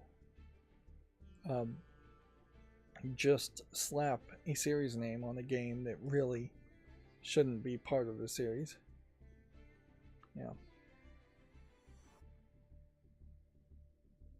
And while Silent Hill as a series really has suffered in the past by not having a main protagonist, I think most people feel like the characters from Silent Hill 2 are the real characters of importance in the Silent Hill series, and they should do a full-on remake to make the Silent Hill series center around the characters from Silent Hill 2 and only the characters of Silent Hill 2, not introduce a whole bunch of new characters in a Scottish town, which is where I believe this Silent Hill is taking place. At the very least, I'll say this Silent Hill looks way more like a Silent Hill game than Silent Hill F. And yeah, I'm desperately trying to avoid being accused of being sexist, but yeah, I really don't have anything to say about the African descent protagonist, male protagonist. He looks like a dweeb, basically, not a horror hero. This lady, the face scan on this looks really nice, but I imagine this is just a cutscene and freckles or something you don't see that often. Let's see if we can get to a point here where we see the protagonist. Yeah. He just looks like too much like a nerd, too much like a dweeb. He looks kind of generic, and he definitely doesn't look tortured, like he hasn't slept for a night for days, and he doesn't look like he's severely suffering from mental anguish or anything like that, which is probably what you would want to see in a protagonist of Silent Hill. Moving on, Ace Combat is also arriving in September. Yeah, I guess it is the same scenario, is that Silent Hill really should be the main protagonist from Silent Hill 2. Always. You should just be playing as that one person continuously on this journey. If you're going to have a series name, you really need a series protagonist, in my opinion. But yeah, Ace Combat 8 is also arriving in September. A new stuntman with movie licenses. Stuntman Hollywood. So you're going to be doing stuntman stunts, I guess, using Universal IPs like Fast and the Furious, Universal Pictures, intellectual properties, Back to the Future, Knight Rider. I just heard something interesting, and I believe this to be true. The voice of the Knight Rider car, Kit, was done by the actor who played Mr. Feeney in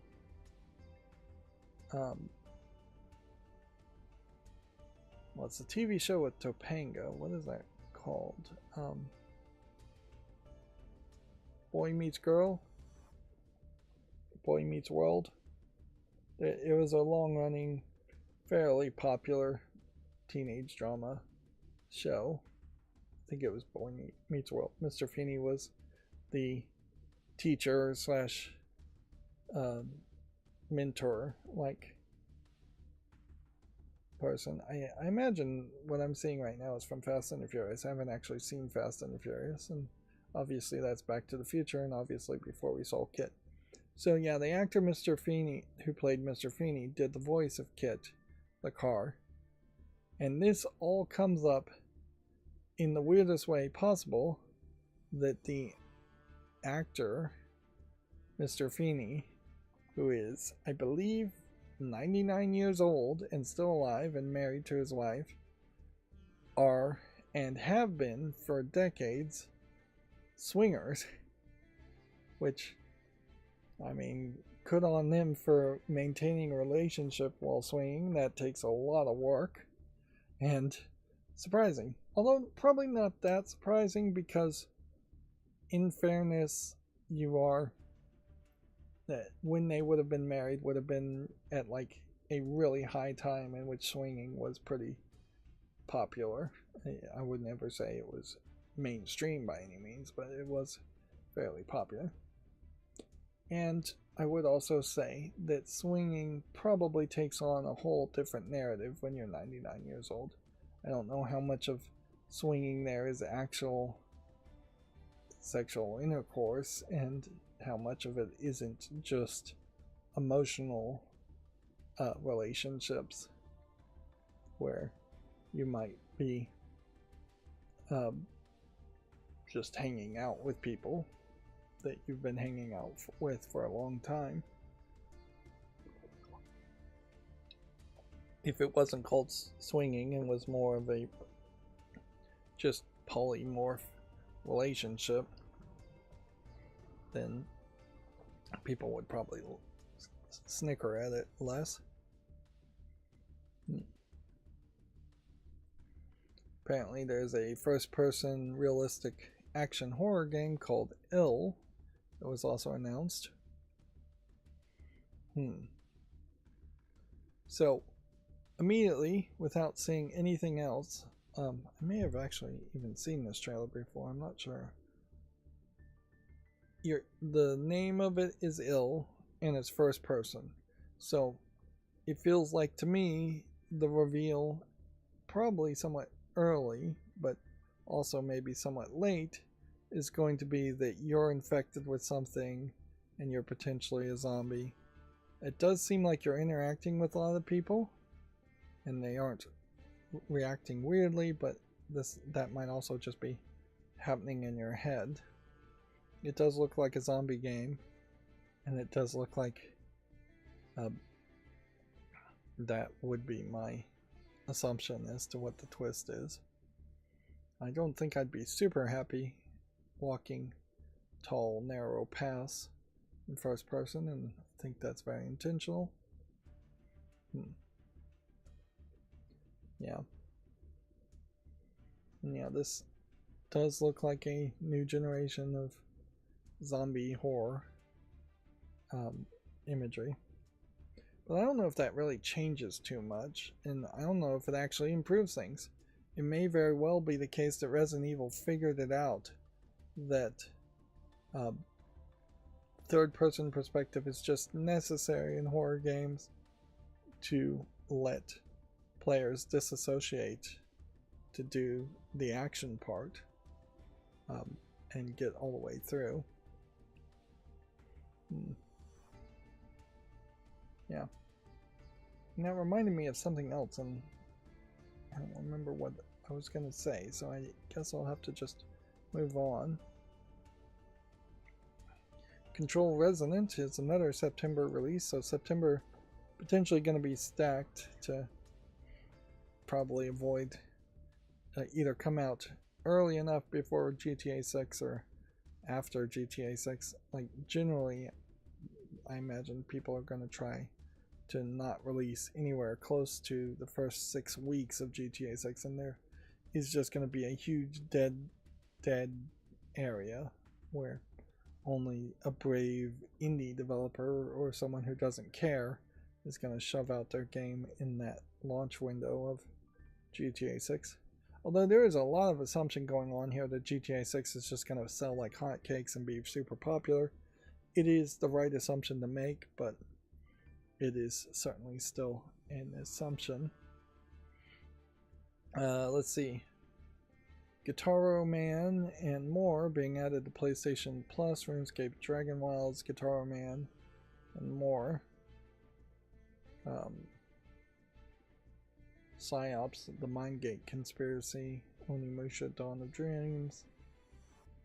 Until Dawn is getting a sequel, which this basically tells us that they have dragged out the Dark Pictures anthology as far as they can drag it out and milked the audience to make Dark Pictures anthology games. And now they are going to go back to something specifically being called Until Dawn. And that I imagine might play a little bit more specifically like Until Dawn without any real variations. There has been a very long amount of time though since the last Until Dawn, so this idea of college kids slash maybe teenagers going on a trip to some weird place may not play as well to the same audience. So Until Dawn very possibly is going to have to find a new generation audience to enjoy it, not the people who played the original Until Dawn. Because yeah, it feels like it's been over 10 years, probably 12 to 15 years since the original Until Dawn came out. So if you were 25 when you played the first Until Dawn, you're now probably 40, and stories are going to hit very differently then and feel very differently. You can definitely see in this trailer that they're showing a lot of sex / lewd stuff, and I imagine there actually is very little that's going to be shown as far as actual nudity.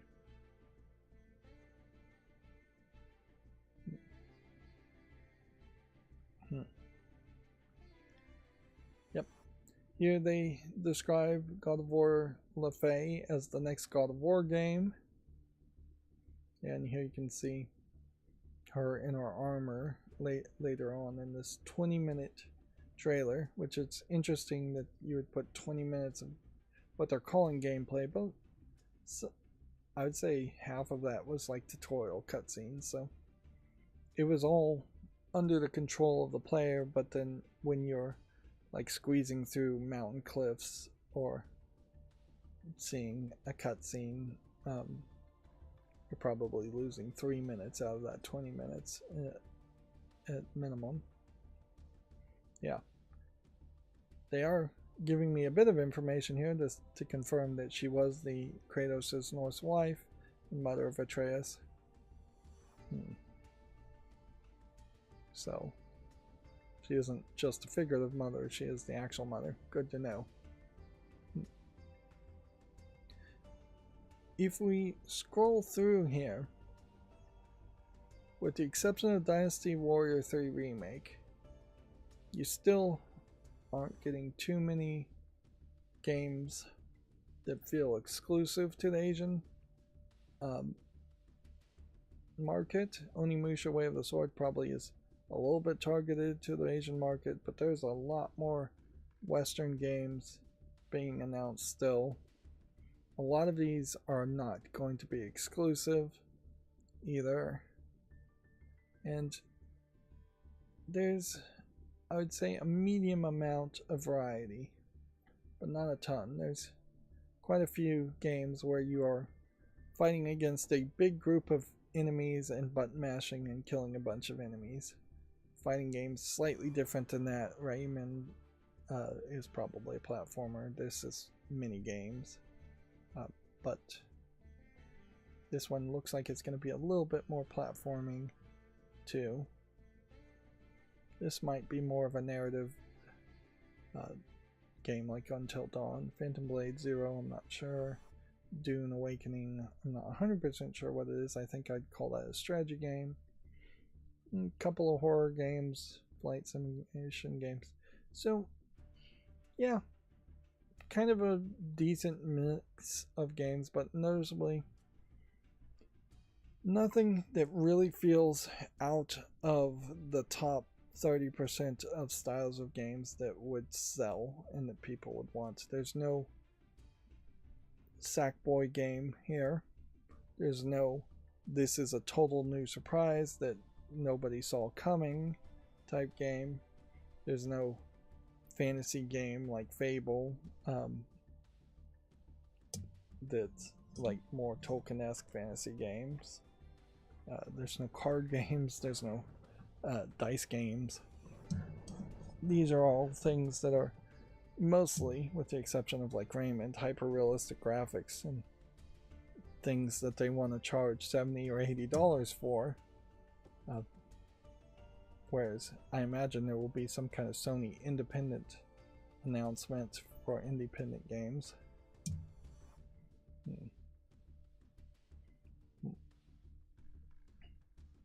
So yeah, the announcements that seem to have gotten their own separate articles, which this does, I imagine, point to some biases as far as mainstream video game journalism. Instead of writing individual articles about all the announcements, I imagine there's going to be a ton more talking about God of War Le Fay, which in fairness, that was the big game, and that tends to always be the thing.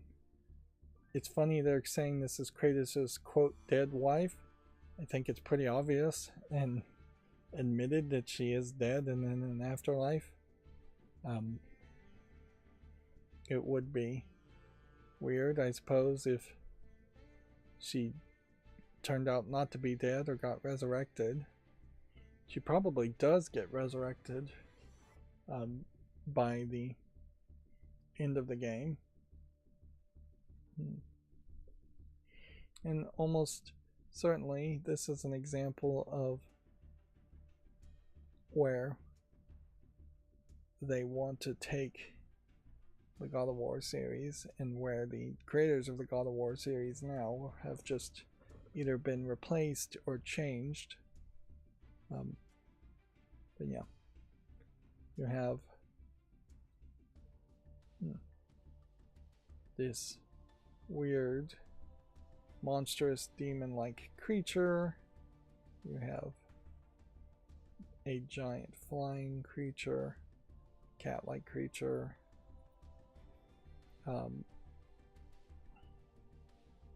And yeah,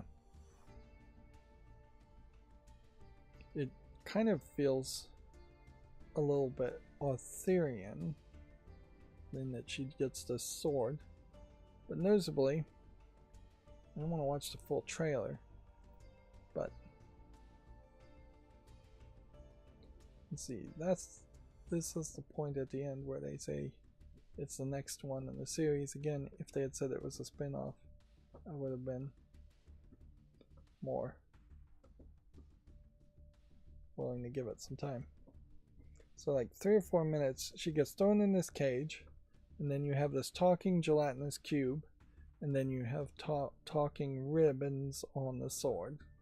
The sword is in the gelatinous cube. They talk Le Fay into how to use her magic in this new world, and she blows up a glowing purple sack down there. Does this feel like God of War to you, this scene? It doesn't feel like God of War to me, certainly. This would have been a fine fantasy game if it was going somewhere else, and the silliness of a talking gelatinous cube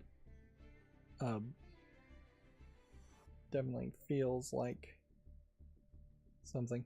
Now, I also noticed that when she's doing this magic stuff, it seems like she's just being forced to, the player is being forced to draw a circle shape with the right stick, and I'm not sure if there's a real reason for that. But yeah, this was one of the weirdness here, is just the fantasy of the gelatinous cube, and the weirdness of the world overall. But then this also is going to get us to the fight style, and here you have a figment of Kratos lifting her up. So it seems like they are going to milk Kratos in God of War as much as possible, which of course they're going to. They're already putting the name on you. But yeah, when we actually get into the fight, that's the other thing that just feels very weird. I'm not sure if this is specifically the fight to highlight the most, but it is going to be a decent one. But yeah, look at this world. It's all weirdly fire and brimstone, and you have these like enemies that might just be magical. Now the thing about gelatinous cubes usually in slimes is that they disintegrate things that they touch. They don't usually have a rigidness to them where objects can collide with them. They usually absorb them. Alright. So yeah, this just felt like Heavenly Sword to me at this point. You've got a sword, you've got your magic, and then with this magic you've tethered a soul to a body, and you do a whole bunch of magical attacks. Your sword, as you swing it, is doing a bunch of purplish type damage. This guy tells you there's something weird about the sword you're using, and basically to be wary with it. But yeah, the button mashing aspects here don't feel like God of War to me, to do this high flying, spinning around type attacks, knocking things to the air. This feels way more like Heavenly Sword to me. Of course, I'm probably the only person in the world that would make that comparison, as Heavenly Sword itself is trapped in the PlayStation 3 and emulating it is unlikely to be good. I would be singing the praises of this trailer all over the place if they said this was Heavenly Sword 2. Although then I would be kind of irritated that it wasn't the characters from Heavenly Sword, and wasn't slightly more Asian. That's the point, when he tells you to be wary of the sword.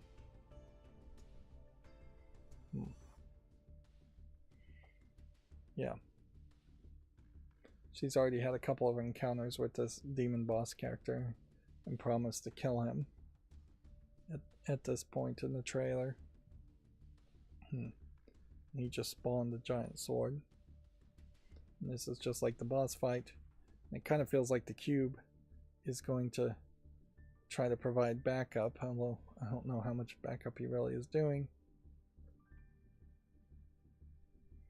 Yeah, and she's getting manhandled.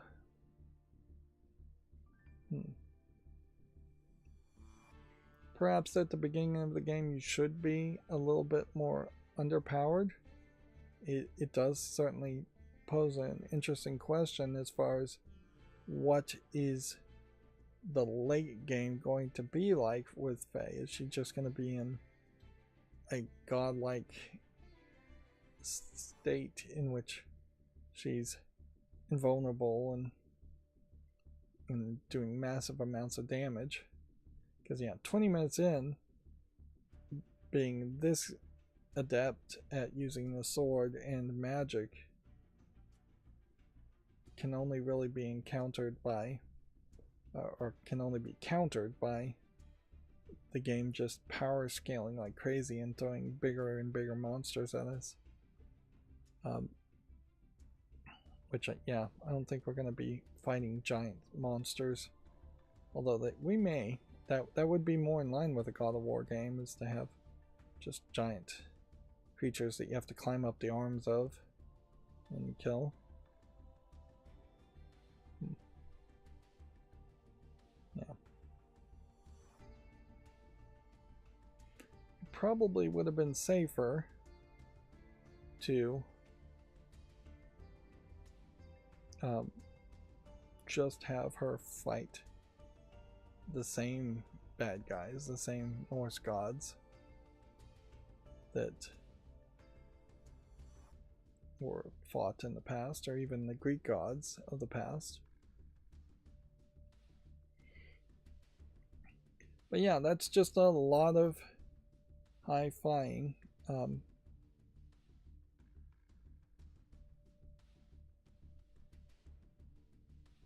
Yeah. The next core game of the series is, "Thank you for watching the next core game of the series," is the exact quote here. And that's the confirmation I need to know that this is the direction of God of War. And while we may get remakes of the original God of War games, for the next 3 sequels, it's probably all going to be LaFay, and it's probably going to be just lower and lower sales with every future sequel. Even if it isn't the next 3 games, it's probably the next decade. Kratos is just not the center of the series anymore. Which, in fairness, it felt like they were trying to do that with Atreus in the God of War reboot. And definitely with the God of War reboot, they were trying to change what God of War was. The reboot of God of War itself probably shouldn't have been called God of War, just for its differences in how it played. So, we also get an article here announcing Until Dawn due for release next year. And yeah, I'll say the face scanning and visuals on these characters definitely feels a little bit lower quality, lower budget. And that's probably fine. That's probably the way all games should be. There's a little bit of shininess and simplisticness in the arms here, and the face details do feel a little rough in that screenshot. But yeah, if it keeps the budget down, I'm willing to accept that. And then 3 games mentioned here: RuneScape, Dragon Wilds, Guitar More, Man, and More. It's funny that they're just throwing in the and more part instead of just mentioning PsyOps, the Mindgate conspiracy. Guitar Man is a beloved cult classic PS2 game, apparently. I've heard the name, don't know really what it's about. Silent Hill Townfall, Konami Scottish Silent Hill game, gets a release date. Alright, I guess at this point I am being put to shame, because my assumption was that Video Games Chronicle was only going to put an article about the biggest games, and it does seem like they did bother to write up an article about every announcement. This is still a great example of why it's not really worth your time to watch these live stream announcements. You can definitely pick and choose what trailers you want to see later. You can definitely pick and choose which articles you want to read later. And all of this information is kind of pointless because it's just not actionable information. You can't really go out and pre-order these games. Maybe if you're making a calendar for games you want to buy in the future, you could do that, but the dates change so often that would be kind of silly to do it. You could budget, I suppose, a little bit if you're really having the budget for video games, but all of this really is just designed to get people hyped, and it is way wiser as a consumer to get on the anti-hype train and just ignore these announcements until games actually come out, and probably ignore the games until they have a significant number of reviews to tell you whether they're good or not. Almost guaranteed that one of those games that was announced at the State of Play is going to be bad. Yeah. Onimusha Way of the Sword demo out today with full release coming in September. Komori is coming from Ikumi Nakamura's Unseen Incorporated in 2027. I don't know Ikumi Nakamura's previous games, though, so yeah. I don't recognize the name.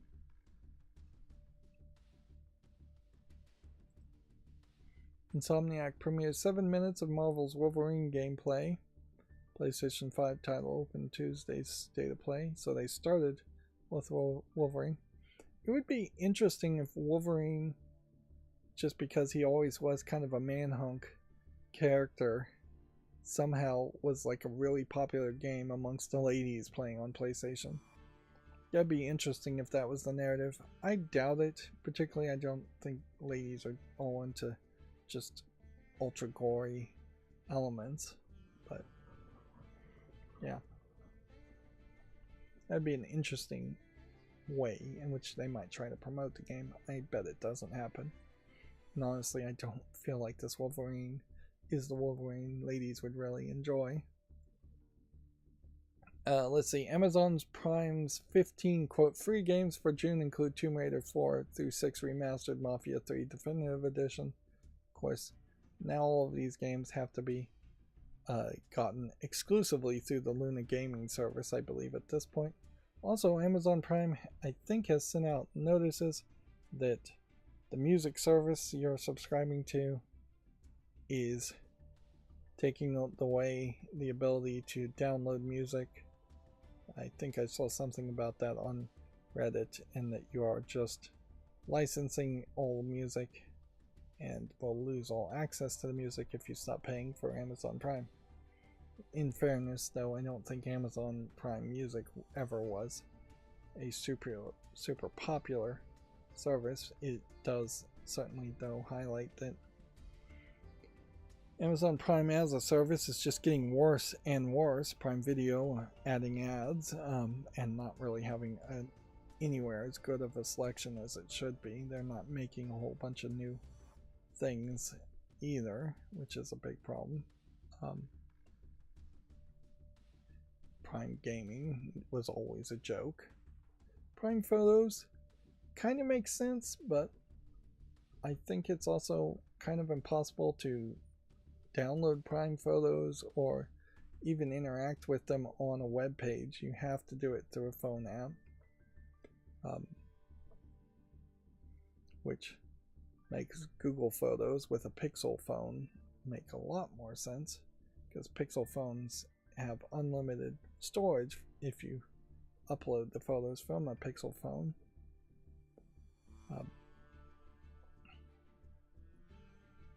Yeah, Amazon Prime sale certainly should be thought through as far as the Prime service and how much it costs. It is $150, I believe, a year now. It's quite a lot if you aren't ordering a ton of stuff. Yeah. Moving on, Digital Eclipse is remastering 6 retro Toy Story games, including the PlayStation 3 Classic. So this might be how some of these older Disney games get re-released. Although this also seems to include either bugs or ants. I would assume this is ants as one of the games. But yeah, I don't think bugs or ants would be popular enough. And a lot of the retro games for other Disney things won't be particularly that popular either. Although, I don't know, I guess this is coming to PC, but I don't know how much remastering really will happen here. And Toy Story is still relevant at the moment, but I could see it losing its relevance in the next decade or two. They could probably churn out another Toy Story movie every decade and keep it relevant. Certainly isn't the case that it's anywhere as bad a position as, say, Cinderella or 101 and Dalmatians or even Little Mermaid. But also, a remaster of these games certainly doesn't imply that Disney cares about any of this and that we're going to get back to Disney Pixar animation studios making a bunch of animated movies, or Disney making animated movies. The sad truth is, if Disney does get back to making animation movies, it's almost certainly going to be 100% AI generated stuff, in which they still aren't going to be paying artists to animate things. And yeah, there definitely is a dark future in which just every month there will be a new Disney AI generated movie in theaters, and kids will just eat it up because Disney will probably have enough money to make the AI slop not look like AI slop, and kids won't care. Thankfully, at the moment, people do care about whether AI is used, but eventually I think they will boil the frog and just throw more and more AI into movie making. Let's see, we have a quote here. Part 3 is coming. Well, it doesn't actually have "is" in the quote. Oddworld Inhabitants has teased a potential new game. Abe's journey to find his mother may form the basis of a new Oddworld game. I previously tried to play the Oddworld games and I found the platforming just a little too rough and the game a little too boring because of that. So yeah. It is a game that has surprisingly remained relevant enough. People still talk about it and games still get made. So it is believable that they would continue to try and make a new game in the series. I imagine they would pretty much just drag it out forever and would not ever give it a satisfactory ending. Zynga founder says developers have to park their egos and, quote, be comfortable copying other games. Only a master craftsman will copy what works instead of trying to change everything, Mark Pincus says. Alright. Terrible photo of this guy. Like, weirdly red lips, weird smile, dimpled, wrinkles. Definitely could have used some makeup. Definitely could be wearing something more professional looking than a t-shirt. This guy looks like he's fairly old, and he definitely feels like one of these British people who put no effort into their appearance at all. Although weirdly, I don't know if this is a natural salt and pepper hair color. But yeah. I see something like this and I think dude needs a haircut, dude needs makeup for a photo, dude needs a button-up shirt and probably a coat. Now as for the sentiment, after I've just stereotyped the guy based on his appearance, I don't think it's 100% wrong. It definitely feels like there are some games out there that should have had copies made of them. It is kind of crazy that there isn't a game like Blueprints that is half or a quarter of the length, but also just as good. Maybe definitely getting rid of the random elements that Blueprints it has. Like, it would have been fairly easy to make something very similar to Blueprints and more appealing to a puzzler who doesn't want to deal with the roguelite elements in the game. And certainly it feels like there should be more copies of Myst and Talos Principle as far as puzzle games go. But then you also could like mention Heavenly Sword. Heavenly Sword is like a 20-year-old game, I think, at this point. Which I really should just pull up video of Heavenly Sword to compare it. But nobody really tried to copy that either. The Gears of War universe and its story and narrative definitely feels like you could make a game similar to that. There is a lot of copying / stealing in video games in the past, but honestly not as much as there should be. If this was all open source software, there'd be people all over the place copying and forking projects, and there would be 2 or 3 really good projects that felt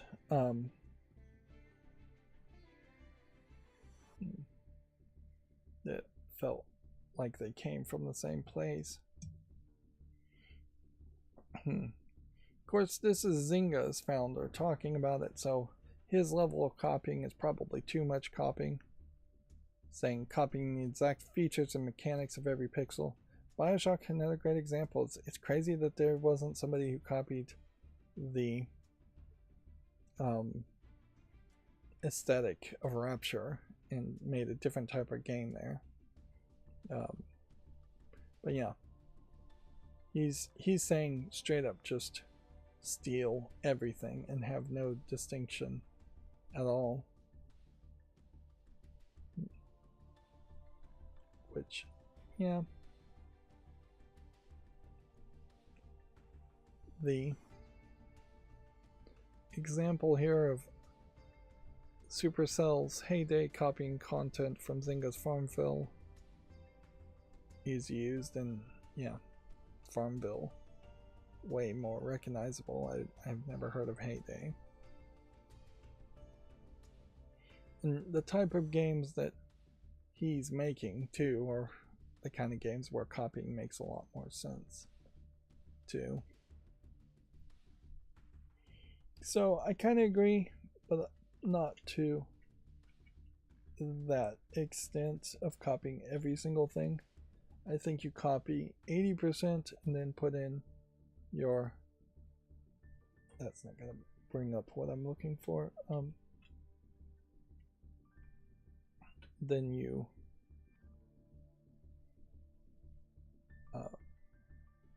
put in your 20% that's different. So yeah, Heavenly Sword is a 2007 game, so yeah, we're talking 19 years ago this game came out. And I will say Heavenly Sword with this redheaded lady is much more Asian, and her sword changed stances and modified. So we should keep an eye out for let's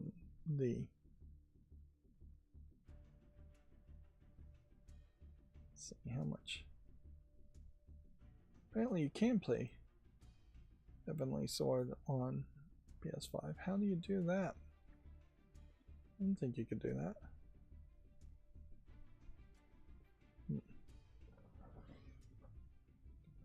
But yeah. See if we can get the pause button to go away. This is also 42 minutes. Let's jump into, this might be a full playthrough. Yeah. It definitely doesn't look that bad. I didn't know that they had gotten Heavenly Sword to emulate. So yeah, make a Heavenly Sword 2. It's an older game, you can see you're getting button prompts.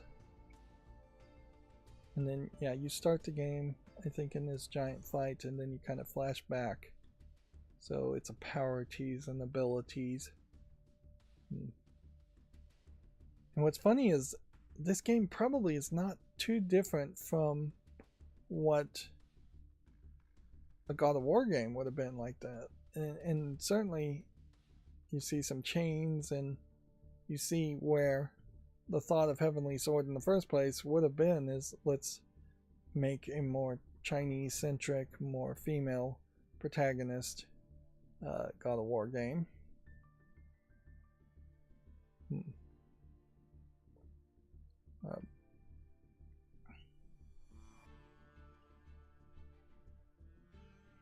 can see magic is burning her the more she uses the sword, and cursing her more the more she uses the sword.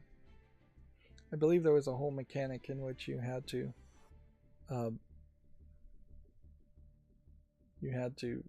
constantly kill enemies to regain energy. But yeah, you can see she can't let go of the sword, and it's carving in things. That's the main bad guy, and there's about 4 other really crazy boss battle things.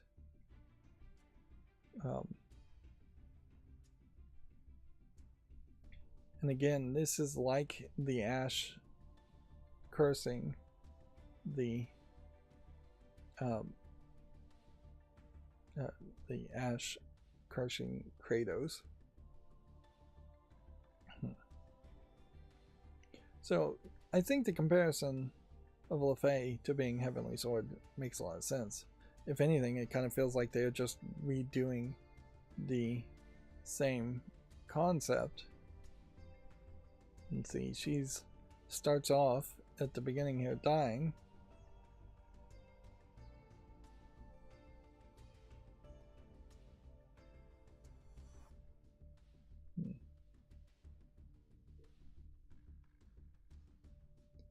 There is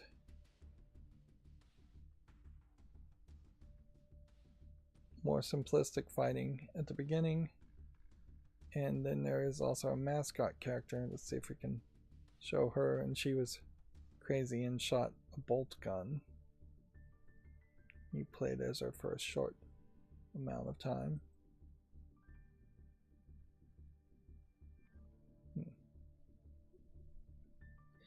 You can see times have somewhat changed.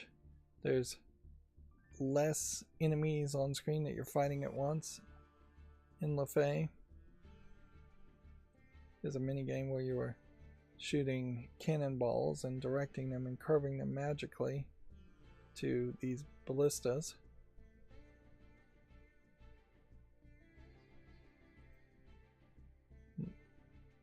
But mostly you are doing like early God of War things where you're wandering around until you get to the next group of enemies and slashing them.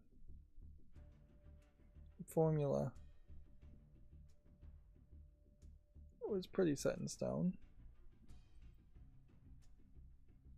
A lot of cutscenes.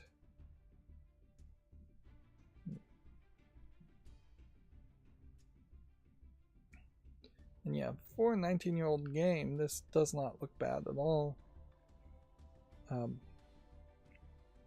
PlayStation 3 games being remastered, I think, are pretty much the beginning of good enough.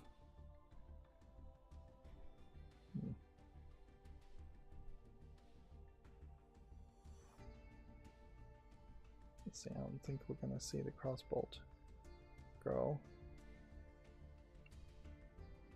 Can show more combos and things like that.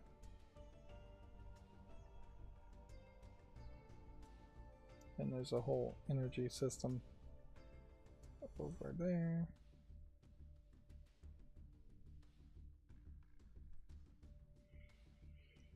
So yeah, the only thing I can really feel is that it just really reminds me of Heavenly Sword.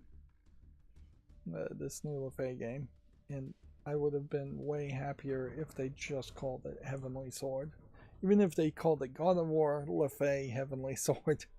Of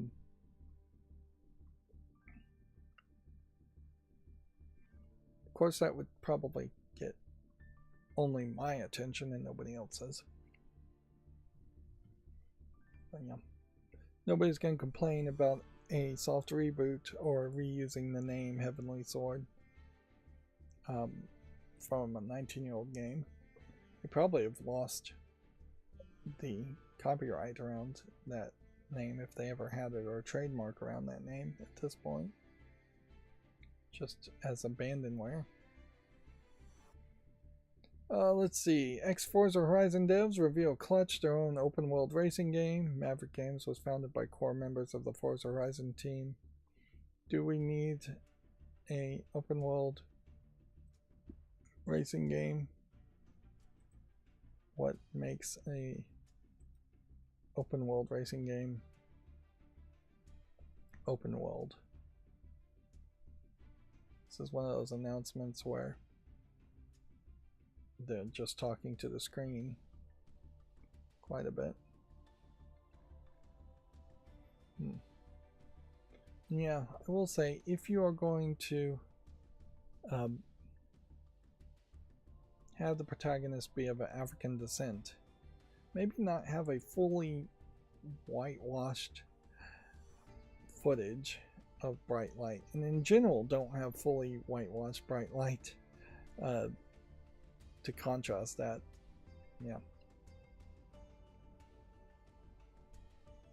Yeah, because every time you're just having a very sharp turn here, that there's maybe an Asian guy there in the corner that's not talking, while you still have an extremely pale white guy talking. There's maybe an Asian guy, that might be an Asian guy, that might be a African guy.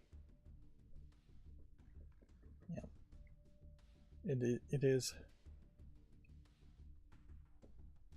again, like so often in video games, feeling like they make the protagonist a minority because they have spent no effort to actually hire minorities of that type in their game. And generally, Asian guys aren't considered minorities in video game development.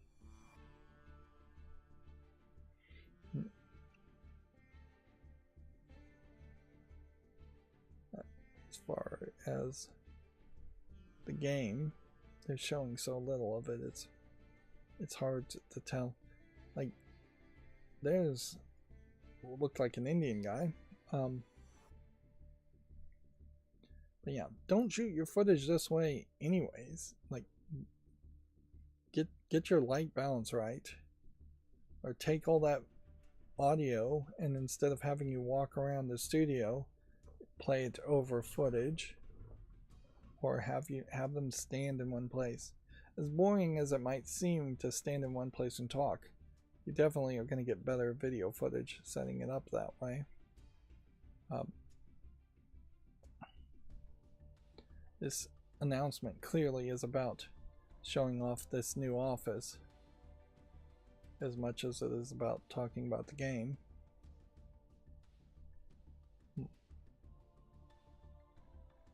Yeah, I am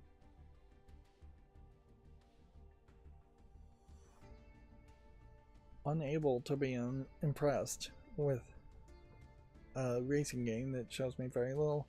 And if the open world aspect is really what I need to see, is how do you, in a racing game, drive up to a start line and start a race?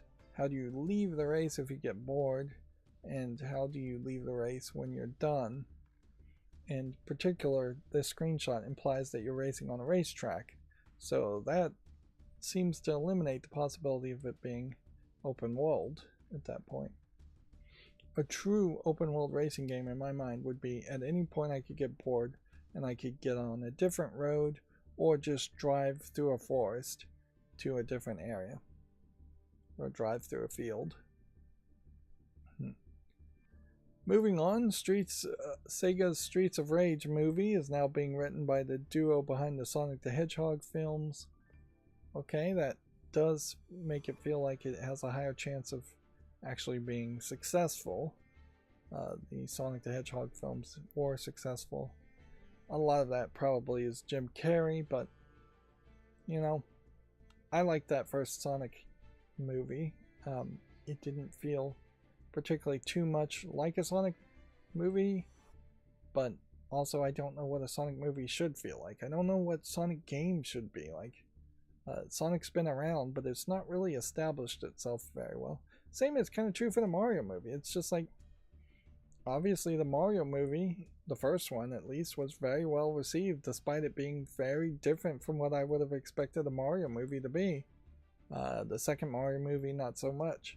The second Sonic movie, the third Sonic movie, all received very well, so they're doing better than that. The thing, certainly though, that would be different is Streets of Rage is a beat-em-up game, so you're going to be needing to make a at least PG-13, probably R-rated movie, just for the amount of fighting and violence in it.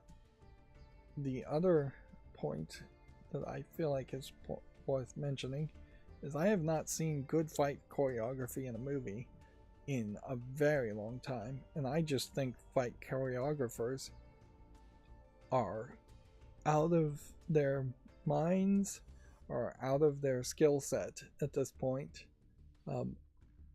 Most fights in movies now involve almost 100% gun play, people getting shot off screen, people getting shot and just falling to the ground with no blood packs or squibs going off.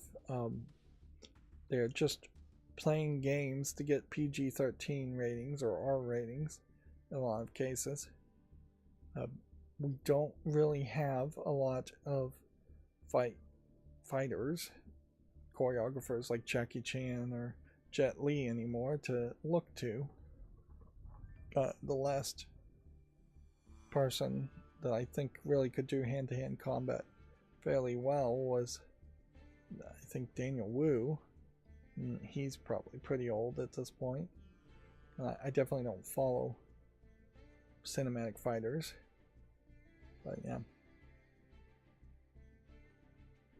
it feels like there's a real chance that the Streets of Rage movie is going to be much like the Street Fighter movie looks like now. If you check out the trailer for that, that looks awful and ridiculous and silly, and just not really understanding what a Street Fighter movie should be, which I don't really understand myself what a Street Fighter movie should be.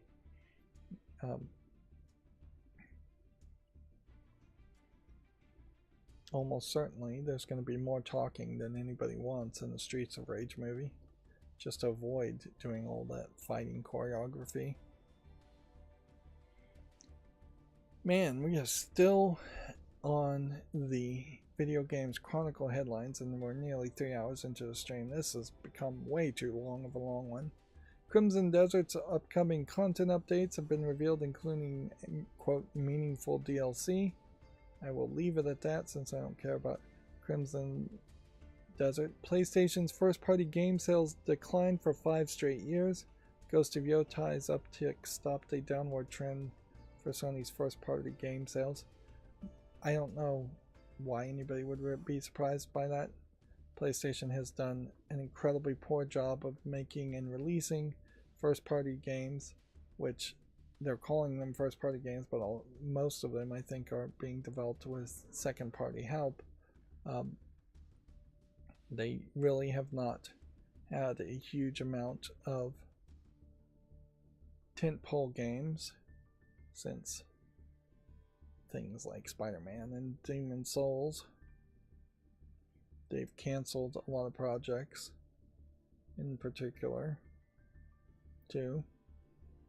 And then they also are kind of blaming PC releases when PC sales weren't the problem. The PC games releases on Steam came years after all of these tentpole games would have had a chance to really boost sales. Problem is the PlayStation's too expensive. It doesn't have enough games, first or third party or second party, and it's not really innovating in any way. PlayStation 5 in particular didn't feel like a big innovation other than graphics. Yeah, there is almost certainly a problem in Asian markets selling the PlayStation, as it's too big of a physical device to put on a Japanese shelf. And yeah, there's a lot of problems there. PlayStation would do best to straight up partner with Nintendo, if they can even partner with Nintendo, that is a big if, and try to make the Pro version or the home console version of the Switch 2 and say that we will be the hardware manufacturer for Nintendo's consoles and home versions that will be more expensive than the Switch 2, but will give you more visual polish, and the trade-off then would be PlayStation games would also come to the mobile version of the Switch 2. But effectively they need to partner and merge together. The only other thought would be for PlayStation to merge somehow with Xbox, which, yeah, that would be fairly weird if that happened. Sony overall as a company has too much pride to have a merger of equal with Xbox, or probably even Nintendo. But yeah, it always felt like there should be a partnership where PlayStation games in the West should be sold on Xboxes, and Xbox games in the East should be sold on PlayStations. The other thing PlayStation could do is just make a Steam machine type PC that just runs an operating system, but they aren't going to do that. That would be too much work. I imagine what we're going to see is PlayStation is just going to be the second also-ran device for a long time until some new company comes in and steals even that title away from them.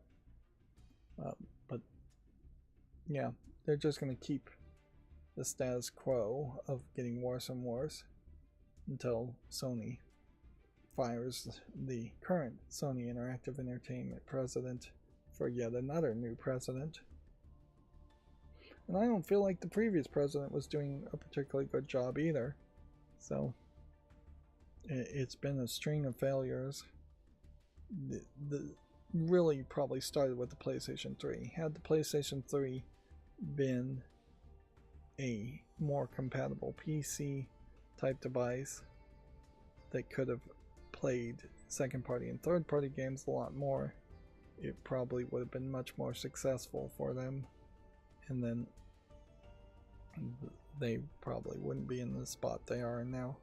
Of course, PlayStation has also really dropped the ball on portable.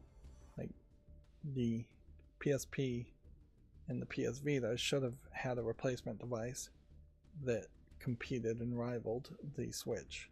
And as soon as they saw that the Switch was really popular, they should have worked on the device and had a device out by now that would have been a portable device of some sort that could play at least PS4 games. Here is the where to watch the presentation, so this headlight's no longer relevant. This is interesting. Nintendo Music has gotten a desktop, tablet, and car version as Mario Kart World soundtrack has been added. The app now offers nearly 150 soundtracks from Nintendo's history. It is definitely weird for Nintendo to put their music out this way so that you can't copy it, and this is clearly them putting a ton of effort in to push the subscription service and just push a curated collection of Nintendo music.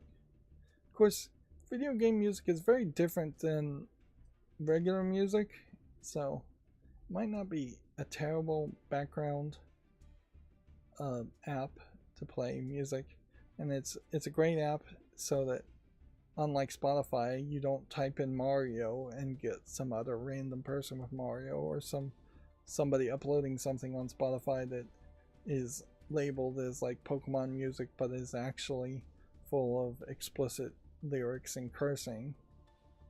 And so it is a weirdly family friendly thing. It is odd though that the music app itself, I don't believe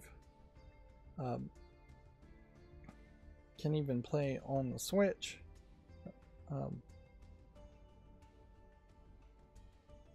Yeah. So if you wanted to listen to the music on the Switch, this probably is also a example of whatever second party developer who is actually making this app just learning and improving the app for some future use. Very noticeably, Microsoft and Sony have not tried to make similar apps and tie them to their streaming services. Moving on, the Summer Game Fest schedule, your complete 2026 guide is available here. A bunch of live streams. Not, again, worth really sitting through and watching all of them, because any real important announcement will be rewritten as an article, and the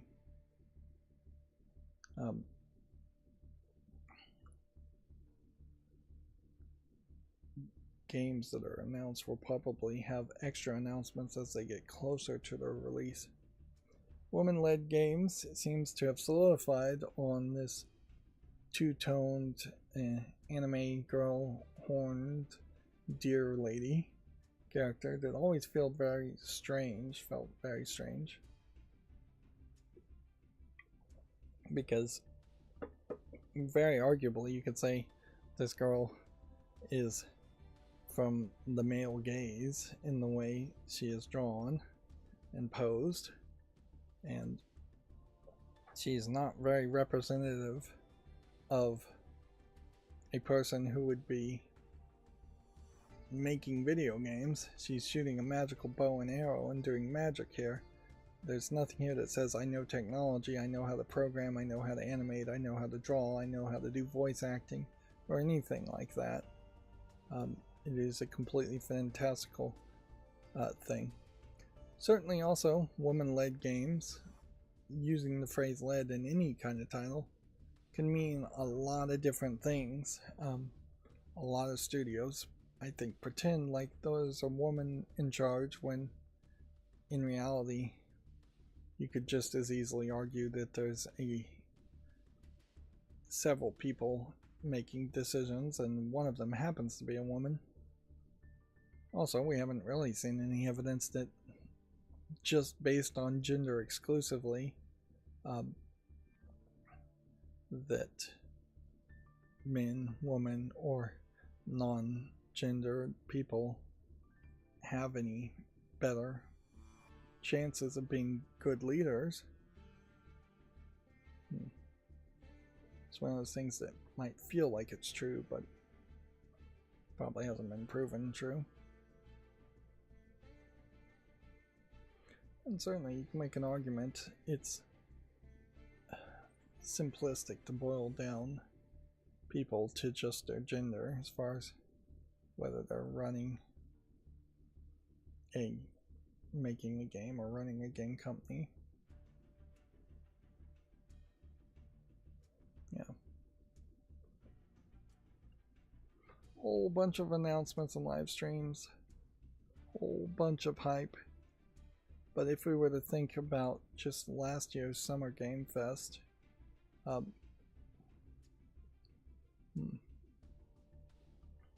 yeah, if you think about last year's Summer Games Fest, I cannot remember a single game from any of those announcements, and frankly, just thinking about last year, I can't think of a single game that was announced that hasn't already come out at this point.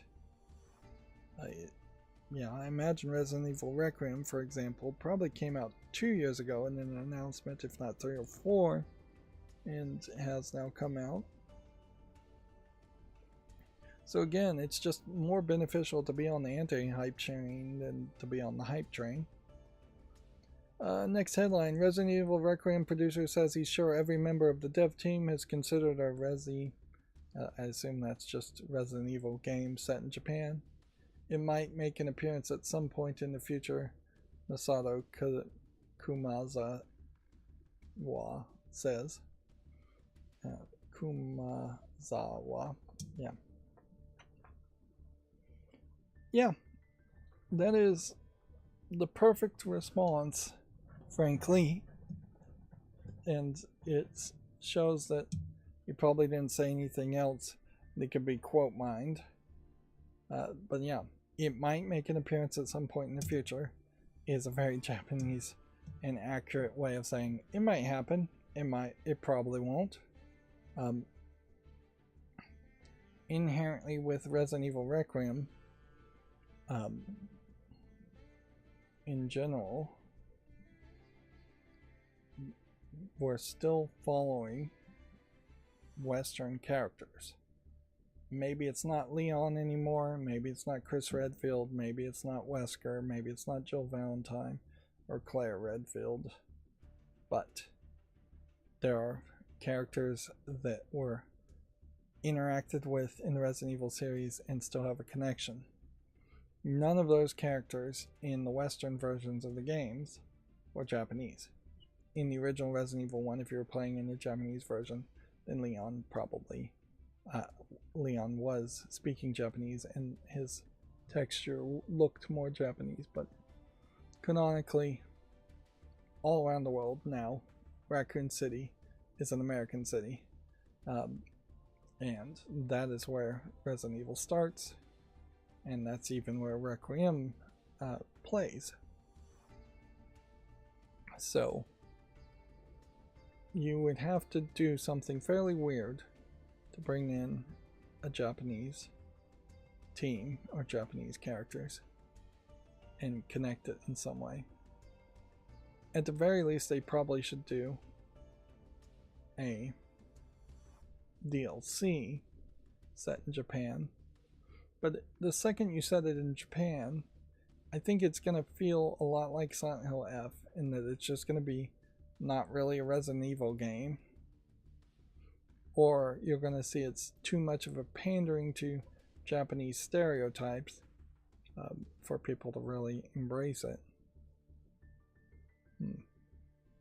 The idea of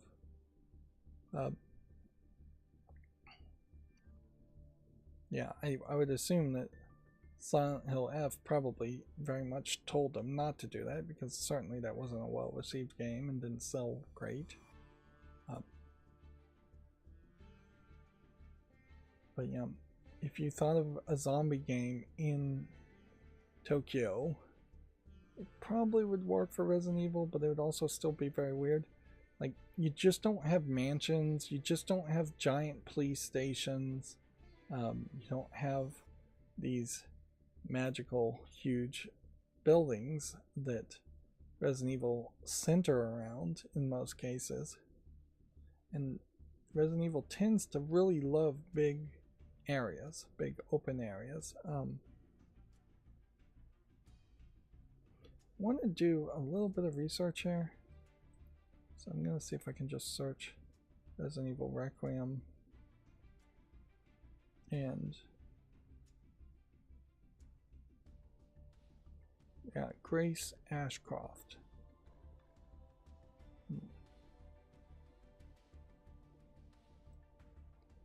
Wanted to know Grace Ashcroft's deal, because there's a character in Resident Evil 2, Sherry. She's a little girl, and I was thinking for a brief second that maybe she is the little girl. No, Grace's first appearance is in Resident Evil Requiem.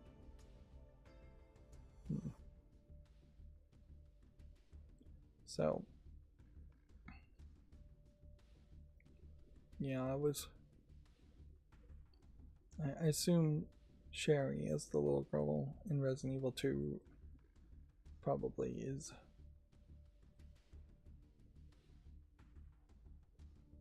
It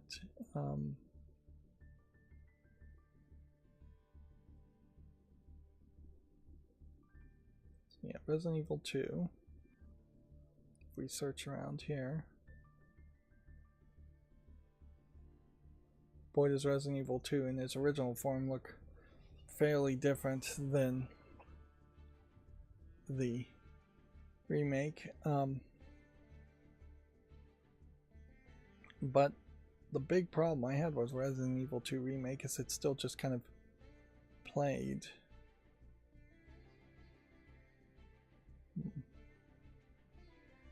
And this zapping system where 2 players' characters are each confronted with different puzzles, plot threads, and encounters, which I really didn't appreciate that either.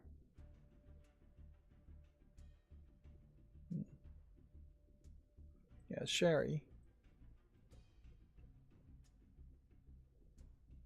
Yeah, I think Sherry probably only shows up in this one game.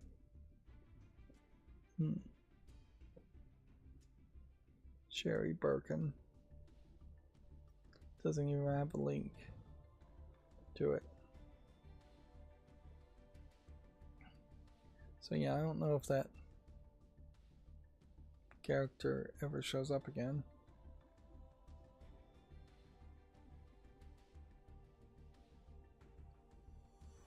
Which honestly I should just Google that and answer my question. We're already 3 hours over. Right. So she does show up again later. Is she in Resident Evil 6?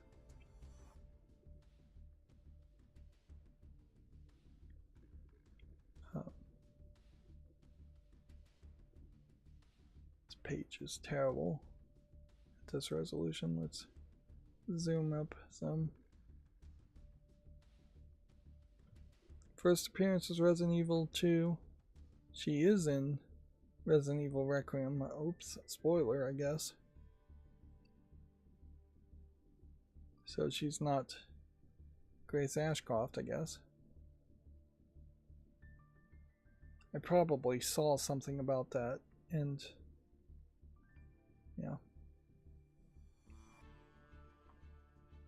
I feel like she probably was in Resident Evil 6 too. Like, this is like a realistic biography. Yeah.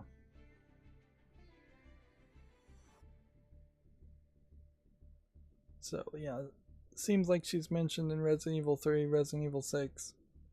Also, yeah, she does look familiar. This does look familiar from Resident Evil 6. So yeah, Sherry is a much more important character than I thought.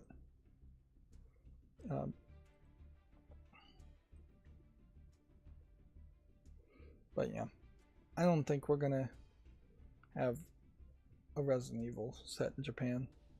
I don't think that they are going to be willing to do that. Every Resident Evil effectively is treated as a core game. They don't want to have spin-off games. If they were going to have spin-off games, they're going to be online player versus player live service games, and they've tried that multiple times and failed. So, yeah. It doesn't make a lot of sense to have a Resident Evil in Japan, because you would have to set it in some kind of like Tokyo Tower owned by Umbrella Corporation, and even then you wouldn't have much of a change of scenery, so it would be pretty boring. You might have a sequence set in Japan, but I don't think you're going to have the full game set in Japan. And if Capcom wants to make a Japanese game that's like Resident Evil, they should just not call it Resident Evil. Moving on, Pokemon reveals its 30th celebration trading card game set with foil Pikachu in every pack.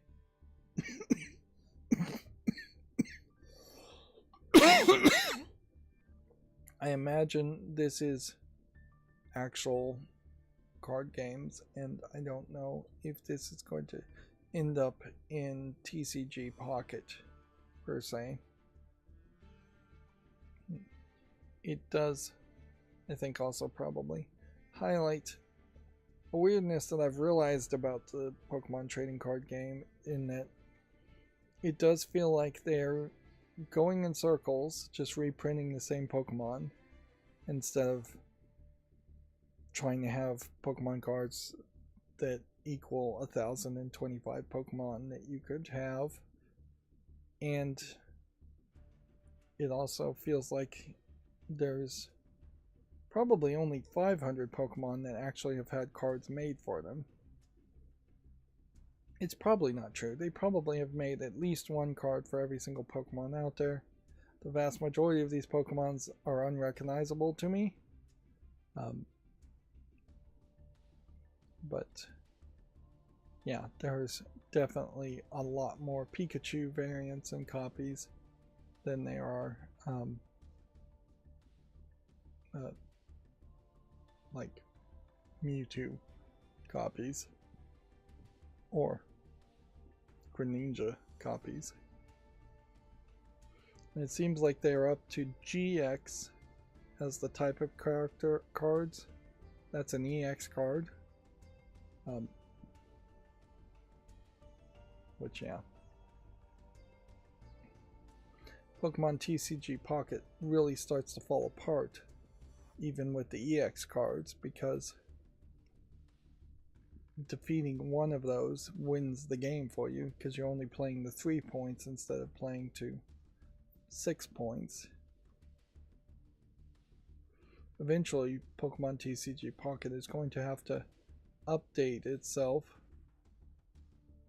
so that you're playing the 6 points, or the cards they're adding aren't going to make any sense. EX give you 2 prize cards, 2 prize points, and CG Pocket. So you'd have to defeat one EX Pokemon and one other thing to win. But the things above EX, the Megas, I think give you 3 prize packs. And then our final Video Games Chronicle article for today is that Asus has announced an updated ROG Xbox Ally, the X20, with a larger OLED screen and improved controls. I think it has TPR control sticks. Still probably not recommendable and very expensive, certainly. You might actually have better specs technically buying this, and this might be more available than the Steam Deck, but I mean, right now the suggestion is very much just be in a holding phase and save your money and buy a Steam machine maybe, or buy nothing at all until things get back down to being reasonably priced, or some other thing happens. Who knows what that is. Alright, this has been a really long stream already, so let's go through the Gamatsu articles a lot faster. Pokemon Champions for iOS and Android launches June 17th. I thought that had already come out. I guess maybe it was already out for the Switch. People didn't seem to be particularly happy with it on the Switch, so I imagine they won't be any more happy with an iOS Android versions of it. Had some real problems with how you could play and fight the Pokemons. It felt like it was supposed to be a Pokemon Stadium, but wasn't even as good as Pokemon Stadium, and that's a really old game. And then it felt like there was a ton of microtransactions and milking the audience for money. Game Pass adds Starseeker, Astroneer Expeditions, Bistro, Undisputed, and more to the in early to mid-June. Several things here going. Oh, I do think I changed my code as far as opening Steam links. I'm testing that out, so if we get a list of several links to Steam games, only the first one should actually open. We'll see if that actually happens or not. The Guild Europa 1410 launches in early access on July 16th.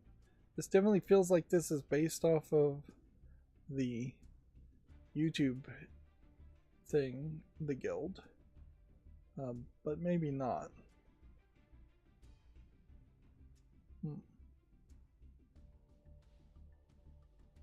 Yeah. The phrase "the Guild" is not really copyrightable, I would imagine, so yeah. The question is if we will see any character that looks like Felicia Day, because she's the most recognizable of the people in the Guild. And Felicia Day's rise to success wasn't particularly high. She got stuck working on Supernatural in the later seasons that are less appreciated, and that slowed her down, and she started Geek and Sundry and then basically got dismissed from that. Yeah, that does look like Felicia Day there, so yeah.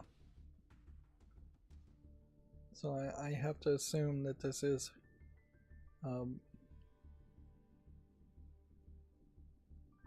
a crossover thing, including the Guild. But yeah. Moving on, Console Archives, Firework Thrower Kantaro's 53 Stations of the Tokaido launches June 4th. That was one of the weird things about Botany Manor, is one of the books showed us a whole bunch of symbols, like the Star of David and like the yin and yang symbols, and only 1 out of the 8 symbols ever shows up in the game and ever matters, and the others are just there as red herrings. And it's very weird in Botany Manor because Botany Manor is so centered around plants. There are paintings you can look at, there are plates you can look at.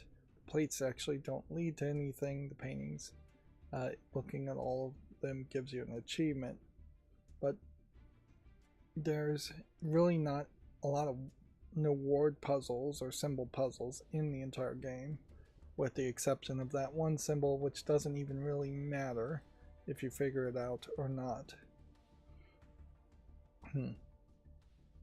Yeah, it is another storyline plot point element that it's just kind of crammed into what otherwise is a cozy game that would have been better with no story. Arcade Archives, Cameltry? It's not Calamitry, is it? Launches June 4th. Again, this is a game that feels like it never actually came to the West. Artists Impact for Switch launches September 17th. This looks like a different art style. I don't know if I can say it's a good art style, though. And then we have a trailer here for Nightfalls for some reason. No, Marathon. Seems like they linked the wrong video there. God of War Le Fay has been announced for the PS5. Next chapter in the God of War series is how they put the sub-headline here. I will leave it at that. Don't need to talk about that anymore. Until Dawn 2 was announced for PS5. These are all going to be PS5 exclusives. PlayStation Plus catalogs add Guitaro, Psyops, Mindgate, Conspiracy, and Onimusha Dawn of Dreams. This is an interesting new layout visually. I don't think it's good. I think the yellow and blue contrast pretty terribly, and certainly aren't centering and focusing your attention on these 3 games. Yeah, this is an extremely distracting background. Ugly is the word I would use. RuneScape Dragon Wilds is coming to PS5 in 2026, also available via PlayStation Plus gaming catalog. Yeah, I assume that's kind of an older game. Control Resonant launches September 24th. They're calling this a spin-off game, and that is the right way to describe it, since you have a different, a different protagonist and a different gameplay style. Control Resonant probably is your modern comparison to God of War Le Fay. Again, I'm not going to get into that whole conversation again, but in the future there probably should be comparisons to say, here's Control Resonant, it plays different, it has a different protagonist, it's probably going to be received fine. Here's God of War Le Fay, it's going to get boycotted by people for all kinds of different reasons. Some you're going to feel are legitimate, some you're going to feel are illegitimate, but it's a different protagonist and a different gameplay style. And yeah, Control Resonant also is in a different location. God of War Le Fay is in a different location. So, I mean, it really is going tit for tat as a comparison, and calling one a spin-off and one calling one a sequel is the major mistake there that I think is being made. Ill launches in 2027. Stuntman Hollywood for PS5, Xbox Series, and PC was announced. Ace Combat 8 Wings of Thieves launches October 2nd. Silent Hill Townfall launches September 24th. Remember, Steam does have that whole calendar thing. I haven't looked at that in a long time. It didn't really seem to work too well for me because I put so many games on the fall list and so many games on the wish list. The calendar really didn't have a way of making anything that was useful to me. And in fairness, I don't buy games brand new anyway, so the calendar doesn't make a lot of sense in that sense. And I guess that is why the calendar has not been squeezed into the front page at this point, is I imagine a lot of people have looked at it once or twice in the course of a year or two and not checked it frequently. But then again, also the calendar doesn't really have a way to notify you when new games are coming out. Onimusha Way of the Sword launches September 25th. Demo is now available. Yeah, I have been messing around with Letterboxd, and one of the things that Letterboxd does and other movie logging sites do is send out scheduled daily notifications of new movies coming out to just let you know what is coming out and be more with the scene. Although mostly that is them just talking about movies that won't air in theaters anywhere near you and that you won't ever really want to watch. Let's see, moving on. No Rest for the Wicked launches in October for PS5 and PC and later for Xbox Series and Switch 2. Dynasty Warriors 3 Complete Edition Remastered launches October 1st. If PlayStation was really expecting anybody to play all these games, there's actually far too many of them releasing next to each other. And I wouldn't say the variety of the games is that varied, where they're expecting people to play only a third of those games and then have a completely different audience play a different third of those games. Dune Awakening for PS5, Xbox Series launches September 22nd. Phantom Blade Zero has been delayed to October 29th. I just want to jump into a teaser trailer just so I kind of know what this is. You've got a character holding a baby and wearing a mask. Takes off the mask and then he starts fighting a bunch of Asian monster-like creatures. I don't think he keeps the baby with him that much. With a name like Phantom Blade Zero, I would assume this is a prequel game to something called Phantom Blade, but I'm not sure. If there was a game called Phantom Blade, I don't recall one that looked like this. The Lost Wild launches in 2027 for PS5 and PC. Interesting that that one specifically says PC, whereas all the other ones are just mentioning PlayStation. Tomb Raider Legacy of Atlantis has a Switch 2 version and is delayed to February 10th, 2027. Kamari launches in 2027 for PS5 and PC. Yeah. And anything in 2027 at this point could easily be delayed further into 2028. A prequel to Dave the Diver, Bancho the Chef has been announced for PS5 and PC. That's PC too, no surprise there. Rayman Legends Retold announced for modern consoles and PC. Which you would have been able to convince me that Rayman was somewhat controlled by PlayStation and as such it wouldn't have come to PC, but obviously that is not the case. We do have an oddly different art style here with this fairy compared to the more cartoony art style of all these characters. Marvel Token Fighting Souls adds Magneto, Green Goblin, Carnage, and I guess Doom was already in the game. Yeah. And while we're getting slightly different styles of how these characters are depicted, none of them feel anywhere as Japanesey as the Iron Man one does. It feels like when this game launches, there's almost certainly going to be a skin that turns Iron Man to look more like a Western version, a more traditional version of Iron Man, and that skin will probably be very popular. Instead of him looking like a Sentai fighter, or Voltron in particular. Marvel Wolverine's extended gameplay trailer and pre-orders are now available. A game called Go North launches July 28th for Xbox Series and PC, and then later for Switch. It's an atmospheric maze adventure game.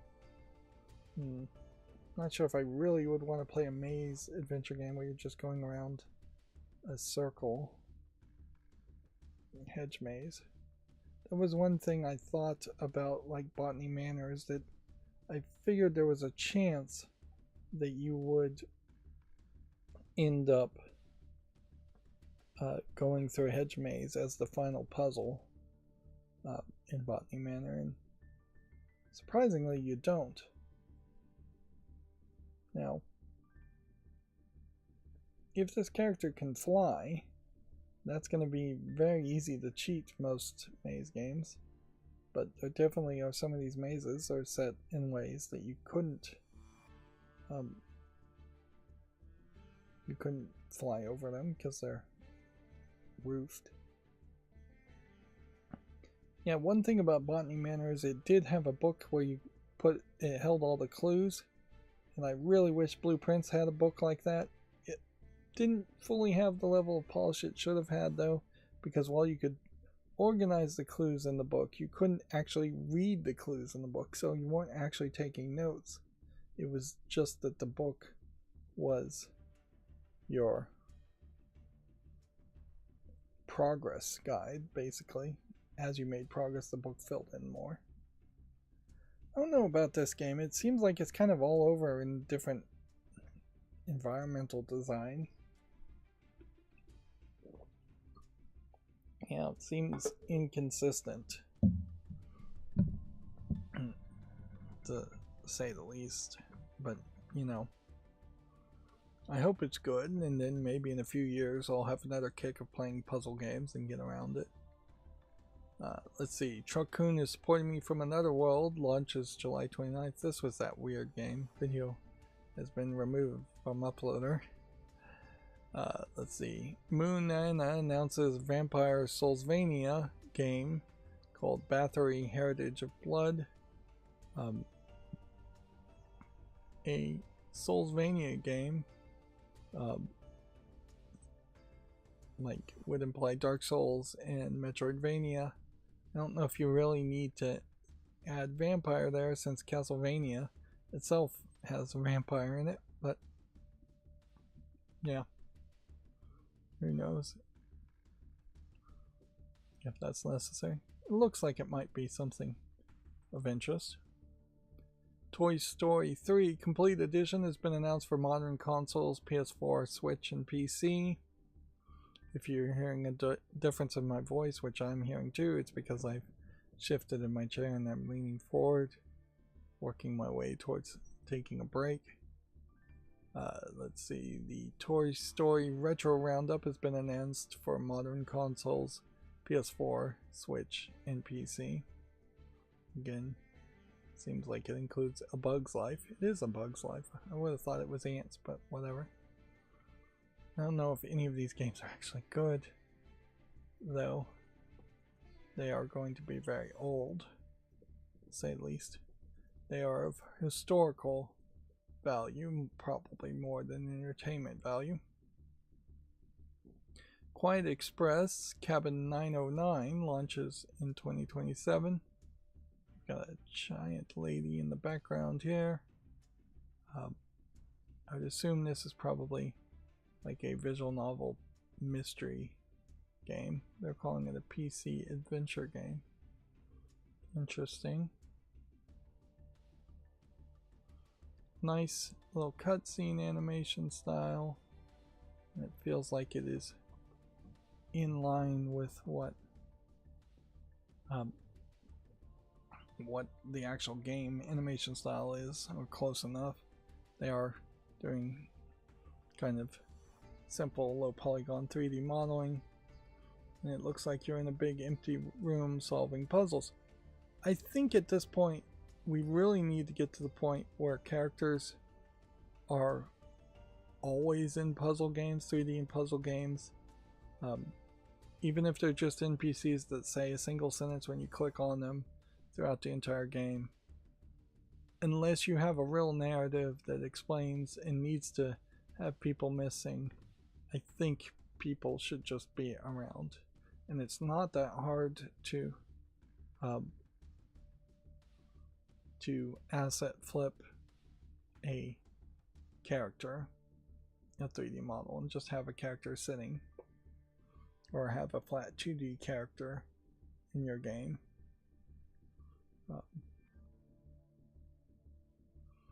And yeah, even if it's not humans and it's just like robots telling you something, I think something like that should happen. It becomes weirdly creepy in puzzle games when there's just nobody around. And particularly in Botany Manor, there's people that left their hats, their shoes, their half-eaten food, and there's just play settings where obviously these are assets that have just been placed there and flipped. But they don't make any sense at all. It definitely felt like a rapture had happened, or people had just been forced to leave instantly. And honestly, they could have said that a smog rolled in and they were first forced to flee Botany Manor at the very beginning of the game, and that would have made a lot of sense.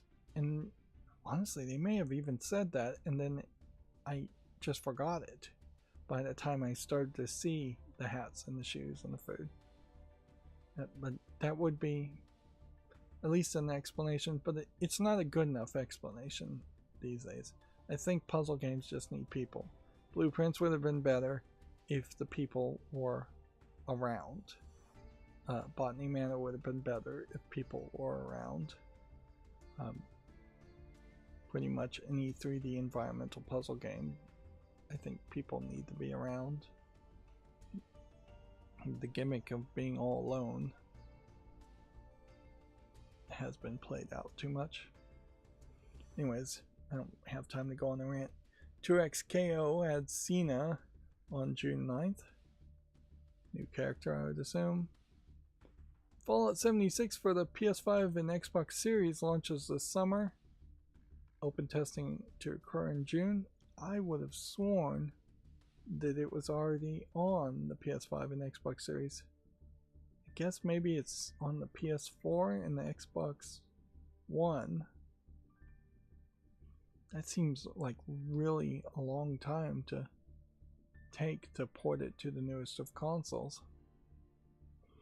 Although, it is kind of interesting that they're even putting effort into porting it, because I imagine Fallout 76 has just plateaued in its player base and is making as much money as it ever would be, and will eventually just be shut down once Microsoft decides it's no longer worth their time.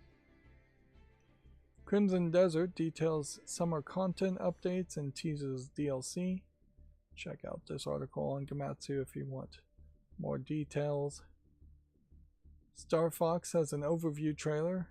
Prepare for launch alongside Fox and crew. The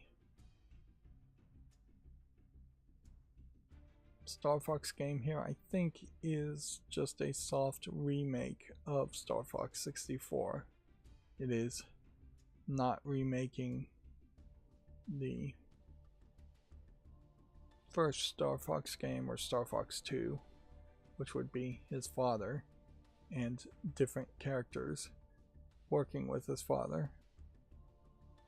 And it's not trying to do like Star Fox Assault or any of the Star Fox games people don't really know about that would move the story forward in any direction. And yeah, I don't know what you do with Star Fox after that point, because then you have to question, are they going to remake Star Fox Adventure and introduce Crystal in any way, or skip Star Fox Adventure and introduce Crystal as a character in some way. Moving on, the physics-based sci-fi survival game Venus: The Last Descent has been announced for PC. This is a different style of like greenhouse car than, yeah. No technology that we have shot to Phoenix has lasted for very long with its highly acidic atmosphere. The general thought would have been that at some point Venus may have been very much Earth-like, but no more. Yeah, Maverick Games announced their open-world action driving game Clutch. I don't know why you would call a driving game action. Yeah. And we'll leave it at that. Super Yooka-Laylee Kart page has appeared on SteamDB. Yeah, it's believable. Yeah. They did make a remake of Yooka-Laylee relatively recently, and clearly they still want to do something with Yooka-Laylee, and a spin-off driving kart game does feel very much in line with that idea. Of course, they made also, yeah, Yooka-Laylee and the Impossible Lair, which was a fairly different game too. I'm pretty sure that was a Yooka-Laylee game. Magic Craft My Enchanted Dress Shop is coming to the West on October 2nd. The Asian English version is due out June 18th. Looks like a more traditional flat 2D animation style. And I would assume this is mostly targeting girls as a game. Do we have a link to Steam on this? Because I don't see any of my Steam links open, so I think I may have broken it.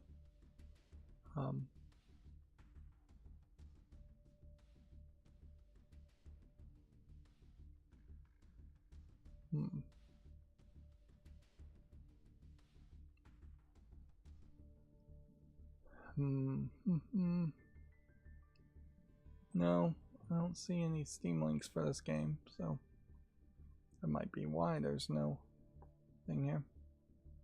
Don't really want to watch the trailer, but let's just jump in the middle and see what it is. Mini games, which are magically sewing dresses and such, decorating dresses, which, in fairness, I don't think mini games that accurately represented the act of sewing would be that helpful. She's wearing a fairly plain dress for somebody who's making dresses for other people. If you are a dressmaker, you kind of have this necessity to wear fancy clothes yourself to sell off your own merchandise.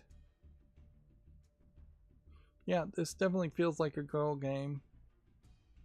Feels like a cozy game where you're just gonna make a bunch of dresses magically, and then you're going to deliver them. It doesn't have the feel like you're gonna run into any real lewd things. Looks like there might be some other story elements with cats. Yeah, this definitely feels like just a heartwarming tale.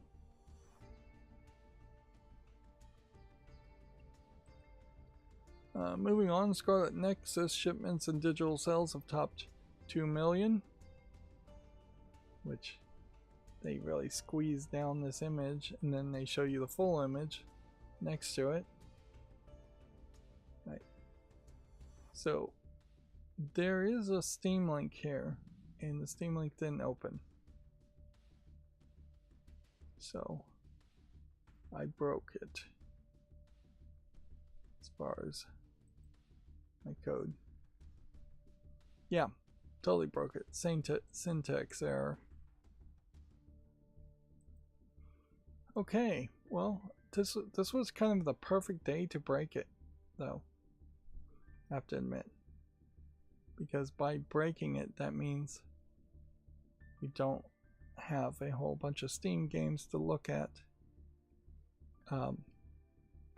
Weirdly, though, that might mean we don't have any of the Steam links opened for new games, which for today, that's probably a good thing too. I probably should just, anytime it's really long, not look at all the new games on Steam. We could easily just leave them for Friday instead, which will probably be less newsy. A first-person liminal psychological horror game, Farsight, was announced for consoles and PC. Now, I have no excuse for having a syntax error ever. Nobody really should. Bad eyesight is the closest thing I could blame it on, but I should have checked it to see if it actually worked and not changed the code if it didn't actually work. Because syntax errors are immediately identifiable. They aren't things that you have to test it with test data. That it is straight up, I put a period where I needed to put a comma type stuff. Silver Pines launches in October 8th. And then Lizards Must Die 2 is coming to the PS5 and Xbox Series in 2026. Alright, well, now is the perfect time to take a break, so I'll be back in a few minutes.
Okay, I'm back. Yeah, let's go through the gaming on Linux news here. I probably should rephrase this. Frequently too technical for most is too wordy, when I could just say frequently very technical instead of being a wimp about it and adding extra words to make it less specific and more likely to be right, more generic. But yeah, gaming on Linux articles. Your arm is a constantly charging weapon in this chaotic everything is gun game. Now, since I broke it, that means every Steam Link is going to be broken today. So we aren't going to see any Steam games. So this is an interesting day to compare to see if it actually would save me any time to not have Steam Links automatically open. Unfortunately, it's a terrible day to compare because we were 3 hours into the stream before we even got to the news, the Gamatsu news, where you'd start to see Steam Links. Let's see, Amazon Prime games we talked about before. Control Resonant from Remedy Entertainment arrives in September. Bancho the Chef announced as a Dave the Diver prequel. Star Fox likes on-rail shooters Wild Blue Skies arrives in August. It is a Star Fox like, I guess. Which, yeah, I don't know what specifically would make something a Star Fox like versus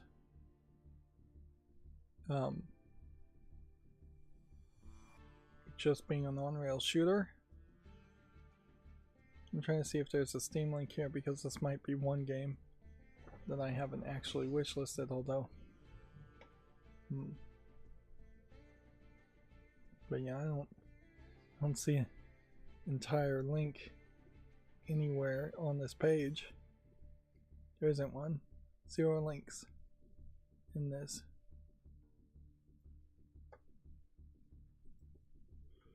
Steam VR 2.16 arrives with a number of Linux fixes for VR fans. It tells us that they're still working on Steam VR, obviously, because the Steam Frame is a VR headset that they want to put out. There was this whole post I saw, and I didn't really read it, but it seems like in an argument with one of the lawyers, Gabe Newell asked the question, what the F do I pay you for? I'm not sure what the real conversation was there. It seems like, from what I can get the gist of without actually going through the whole conversation, that the lawyer was pushing for even more moderation on Steam, and I'm sure Game Newell and Valve don't want to do that because it would cost them money, not because they have any moral objection to it. I think also it might have been that the lawyer was pushing for a position that is opposite of the position he pushed for previously. But yeah, it definitely is the case that lawyers can tell you the reality of the situation more than the legalese of the situation, whereas Valve might very well be willing to fight the legalese of the situation and change the reality of the situation.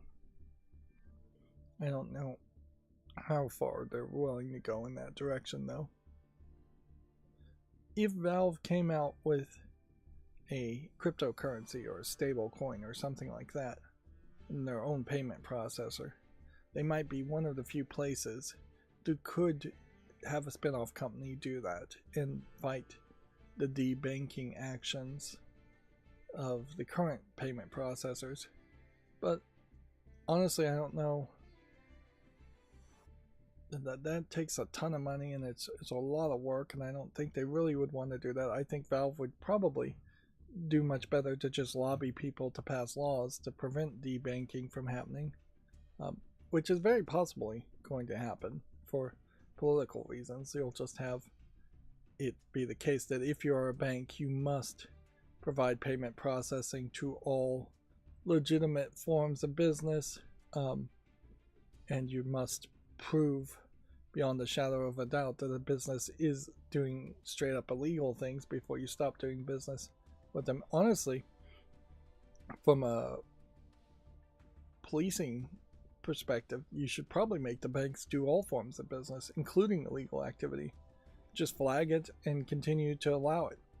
Send those flags to the police and let the police decide whether they want to prosecute or not. Just keep collecting that data. Yeah, that would be the better way to collect data and catch people, instead of pushing them towards less traceable methods. So yeah, it would make a lot more sense for Valve to do that. But yeah, I don't know that full story, so I really am just talking in generics and not specifically to the story. And honestly, I don't know if Gabe Newell's opinions really even reflect the totality of who's actually in charge and making day-to-day decisions at Valve. I don't think Gabe Newell really is involved in most of the decisions. We'll see a lot of Pride stuff. Every time there is a Pride Month, Pride event, you see a lot of video game Pride stuff. And then it kind of dies down and disappears until the next Pride Month and Pride event. Meanwhile, I would assume, and it definitely seems, that the same number of LGBTQ plus people are working in the game industry as they always have, and the video game industry has been fairly liberal, almost exclusively liberal, and fairly welcoming. So it's really not an industry where it has been exclusionary. So I don't know where the Pride stuff really helps as far as video games or the game industry. If it's naturally a part of the story and it makes sense to be part of the story, that's fine. But if it's just getting crammed into games, then it feels like it's just tokenism. Most of these Pride things don't seem like they actually are donating the money or any specific amount of money to any kind of organization that could help real humans who are being persecuted around the world. And even if they are donating money, it's probably just for the tax write-off. And I'll leave it at that. The Power Pride bundle launches on itch.io. With a lot of events and announcements this week, Valve made it easier to follow. With Summer Games Fest approaching and a few small events leading up to it, you can easily miss out on things on the Steam. There's a new Summer Showcase 26 page for the Steam Summer Showcase of showcases. Yeah. Black voices in gaming is an interesting differentiation as far as a stream compared to women-led gaming. Either that means the showcase is specifically for black voice actors, or it's really just admitting that there are almost no black people in the gaming industry that are in charge and leading. Which, yeah, I definitely think that's the case.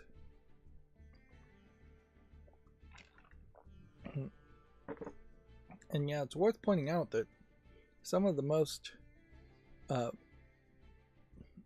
open racists against blacks are Asians. So if half of your developers are Asians, and you have even one black person working in your company, that there might be some conflicts there. And if you're trying to do a business deal with a Japanese company, for instance, or a Chinese company or a Korean company, any Asian country company, and the person in charge they're talking to and negotiating with is black, well, that might very well affect the negotiations.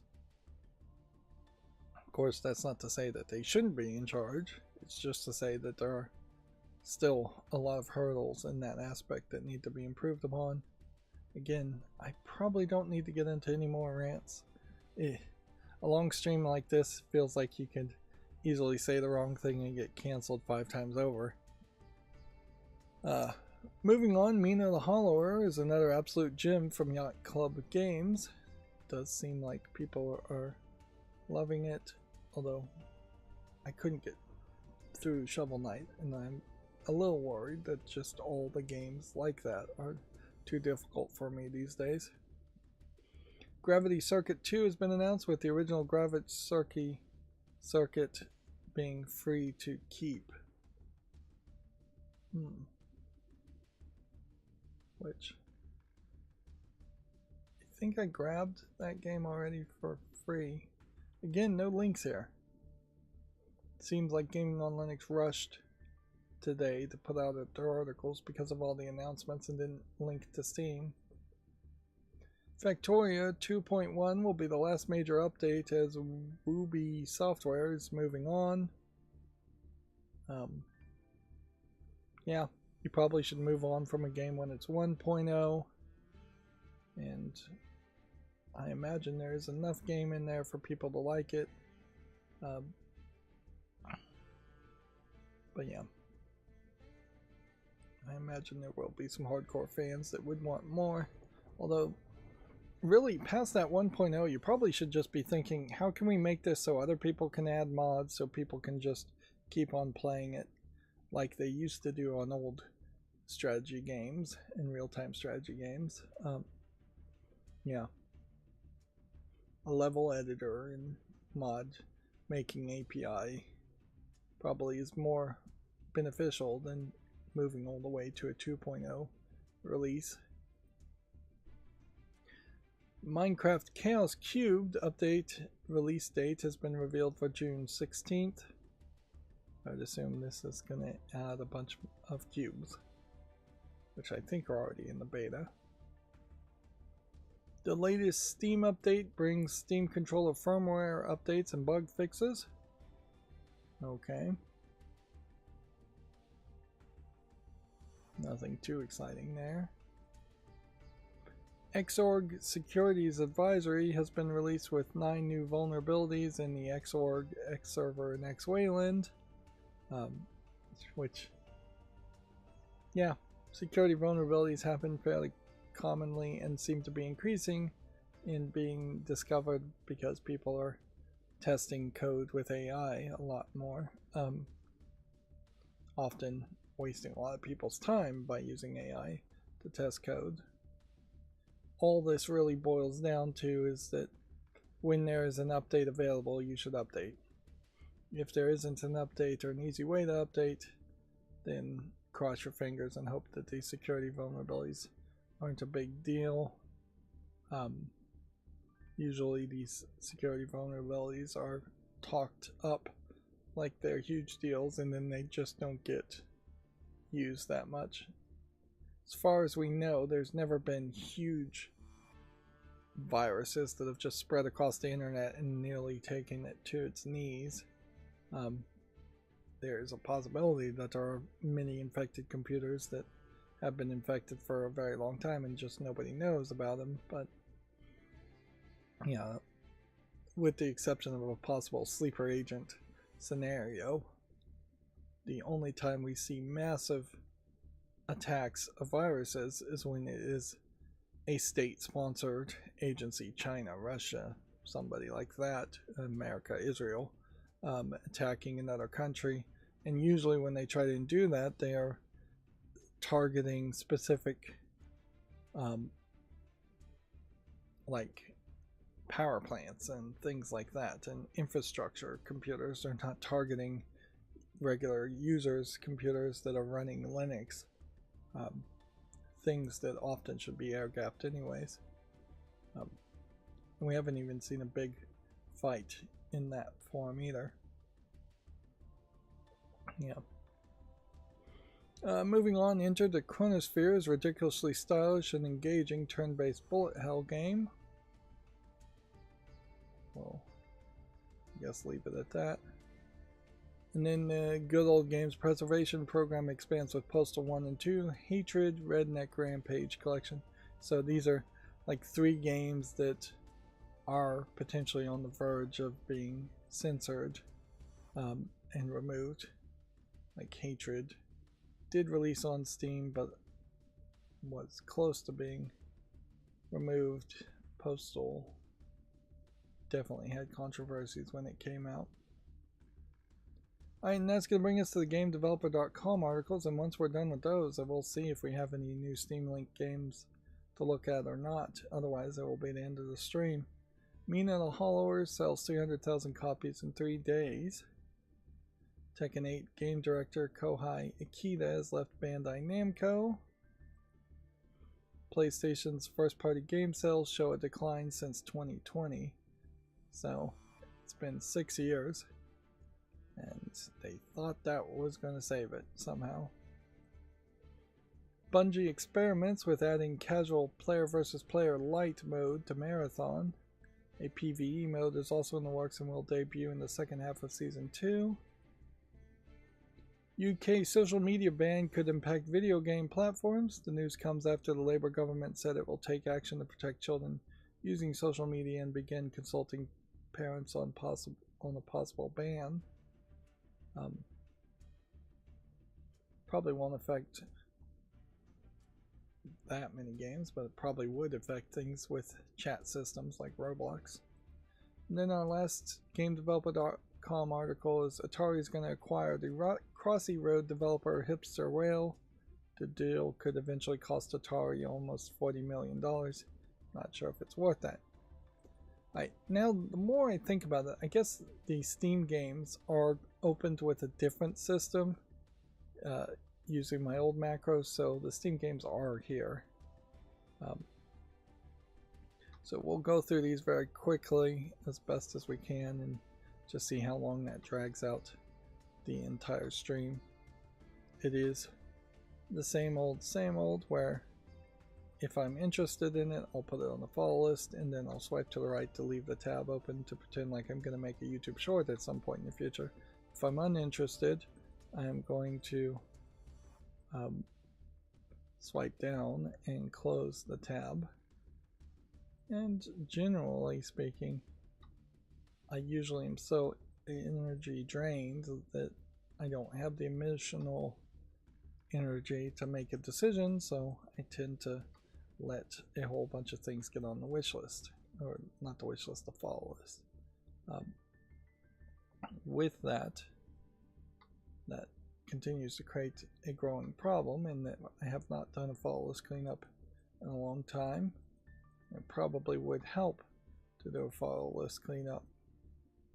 I do need to find like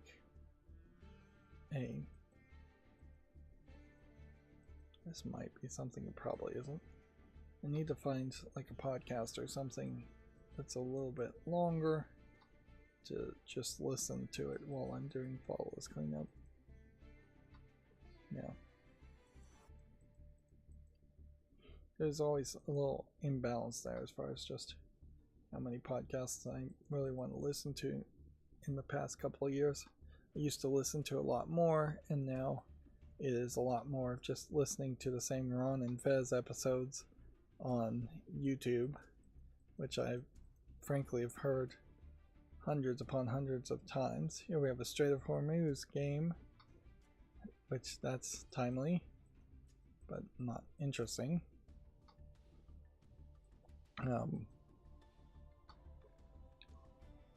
Although in fairness, you could have made that game at any point and it held it in your back pocket.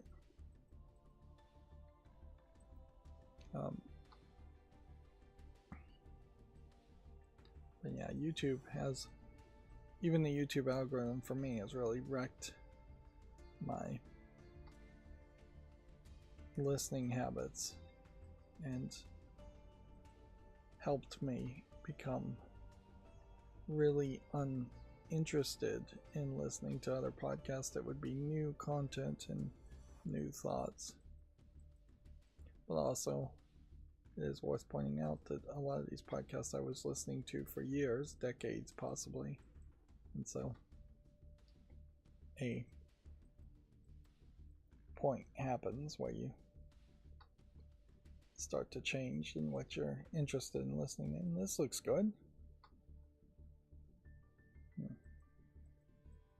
If we're looking at all the new games that are coming out, theoretically any of the Steam shorts that should have, Steam links that should have popped up should be seen anyways, but that is only if I am actually looking at 100% of all the games that are coming out, which doesn't seem like you really can do that. I'm taking the steps where you should be able to do that, but it does definitely feel like every now and then, on fairly rare occasions, maybe 1% of games are getting overlooked, which is fine because the odds of overlooking a hidden gem is pretty low. Yeah, I'm going to say no to that. That looks too AI. Increasingly, I'm starting to dismiss games for feeling like it has AI slop in it without even really checking.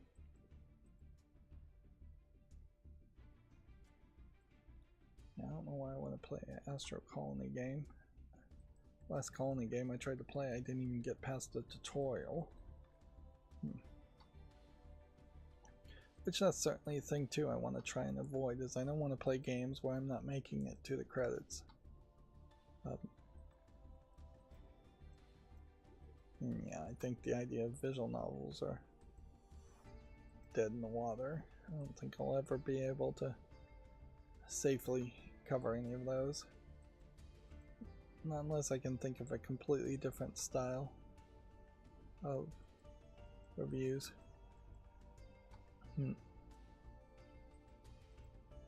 Which at some level, yeah, the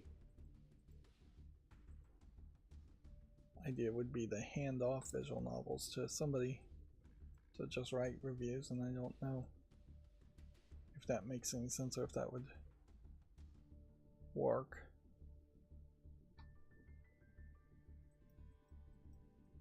Yeah, I can certainly see why a lot of podcasts just want to turn into interview things where you're bringing in somebody to tell you about a game instead of actually playing the game yourself. Certainly that makes sense when you have like the giant bombcast and there's 6 or 7 people around the table and only one of the persons actually played the game and can actually talk about it while all the other people are barely paying attention. Then effectively a podcast becomes a weekly meeting, and it isn't the single thoughts and perspective of a single person. Yeah. Maybe with the new Steam collab features it would make a little bit more sense.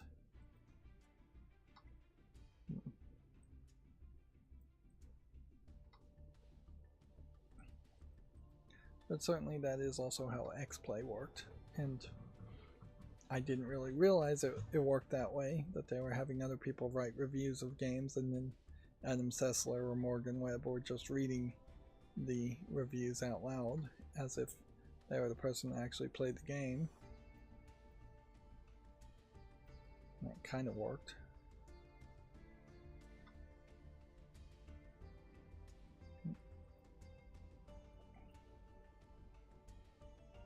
Alright, keep on churning. Hobby horse game. Moonlit Night. Doesn't look like a finished thing. I still do get a lot of waves in which I'm just looking for something completely new, something completely different, and I struggle to find it. I think a big part of that is even if there was something completely different, the screenshots would probably make it look far too similar to other things. And so it would be easily overlooked or at least miscategorized. Yeah, I hit a peak of desperation looking for other puzzle games by clicking the puzzle tag on Steam and still not able to really find puzzle games.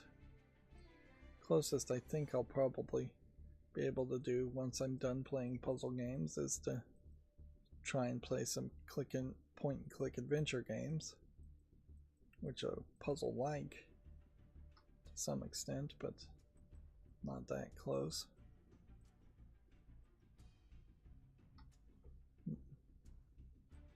Yeah, we have another SCP thing. That Backrooms definitely seems like it's getting promoted and talked about a lot as far as a game. Not a game, it's a movie.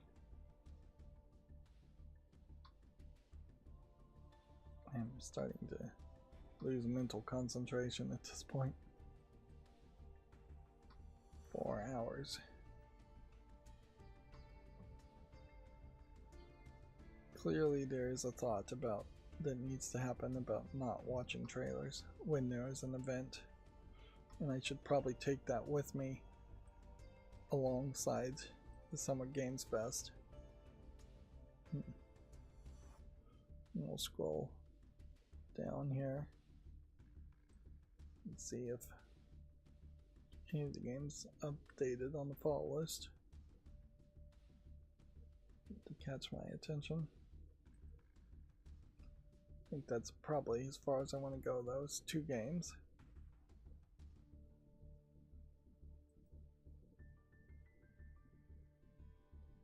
Rivals of Aether, Open, Carnival Massacre.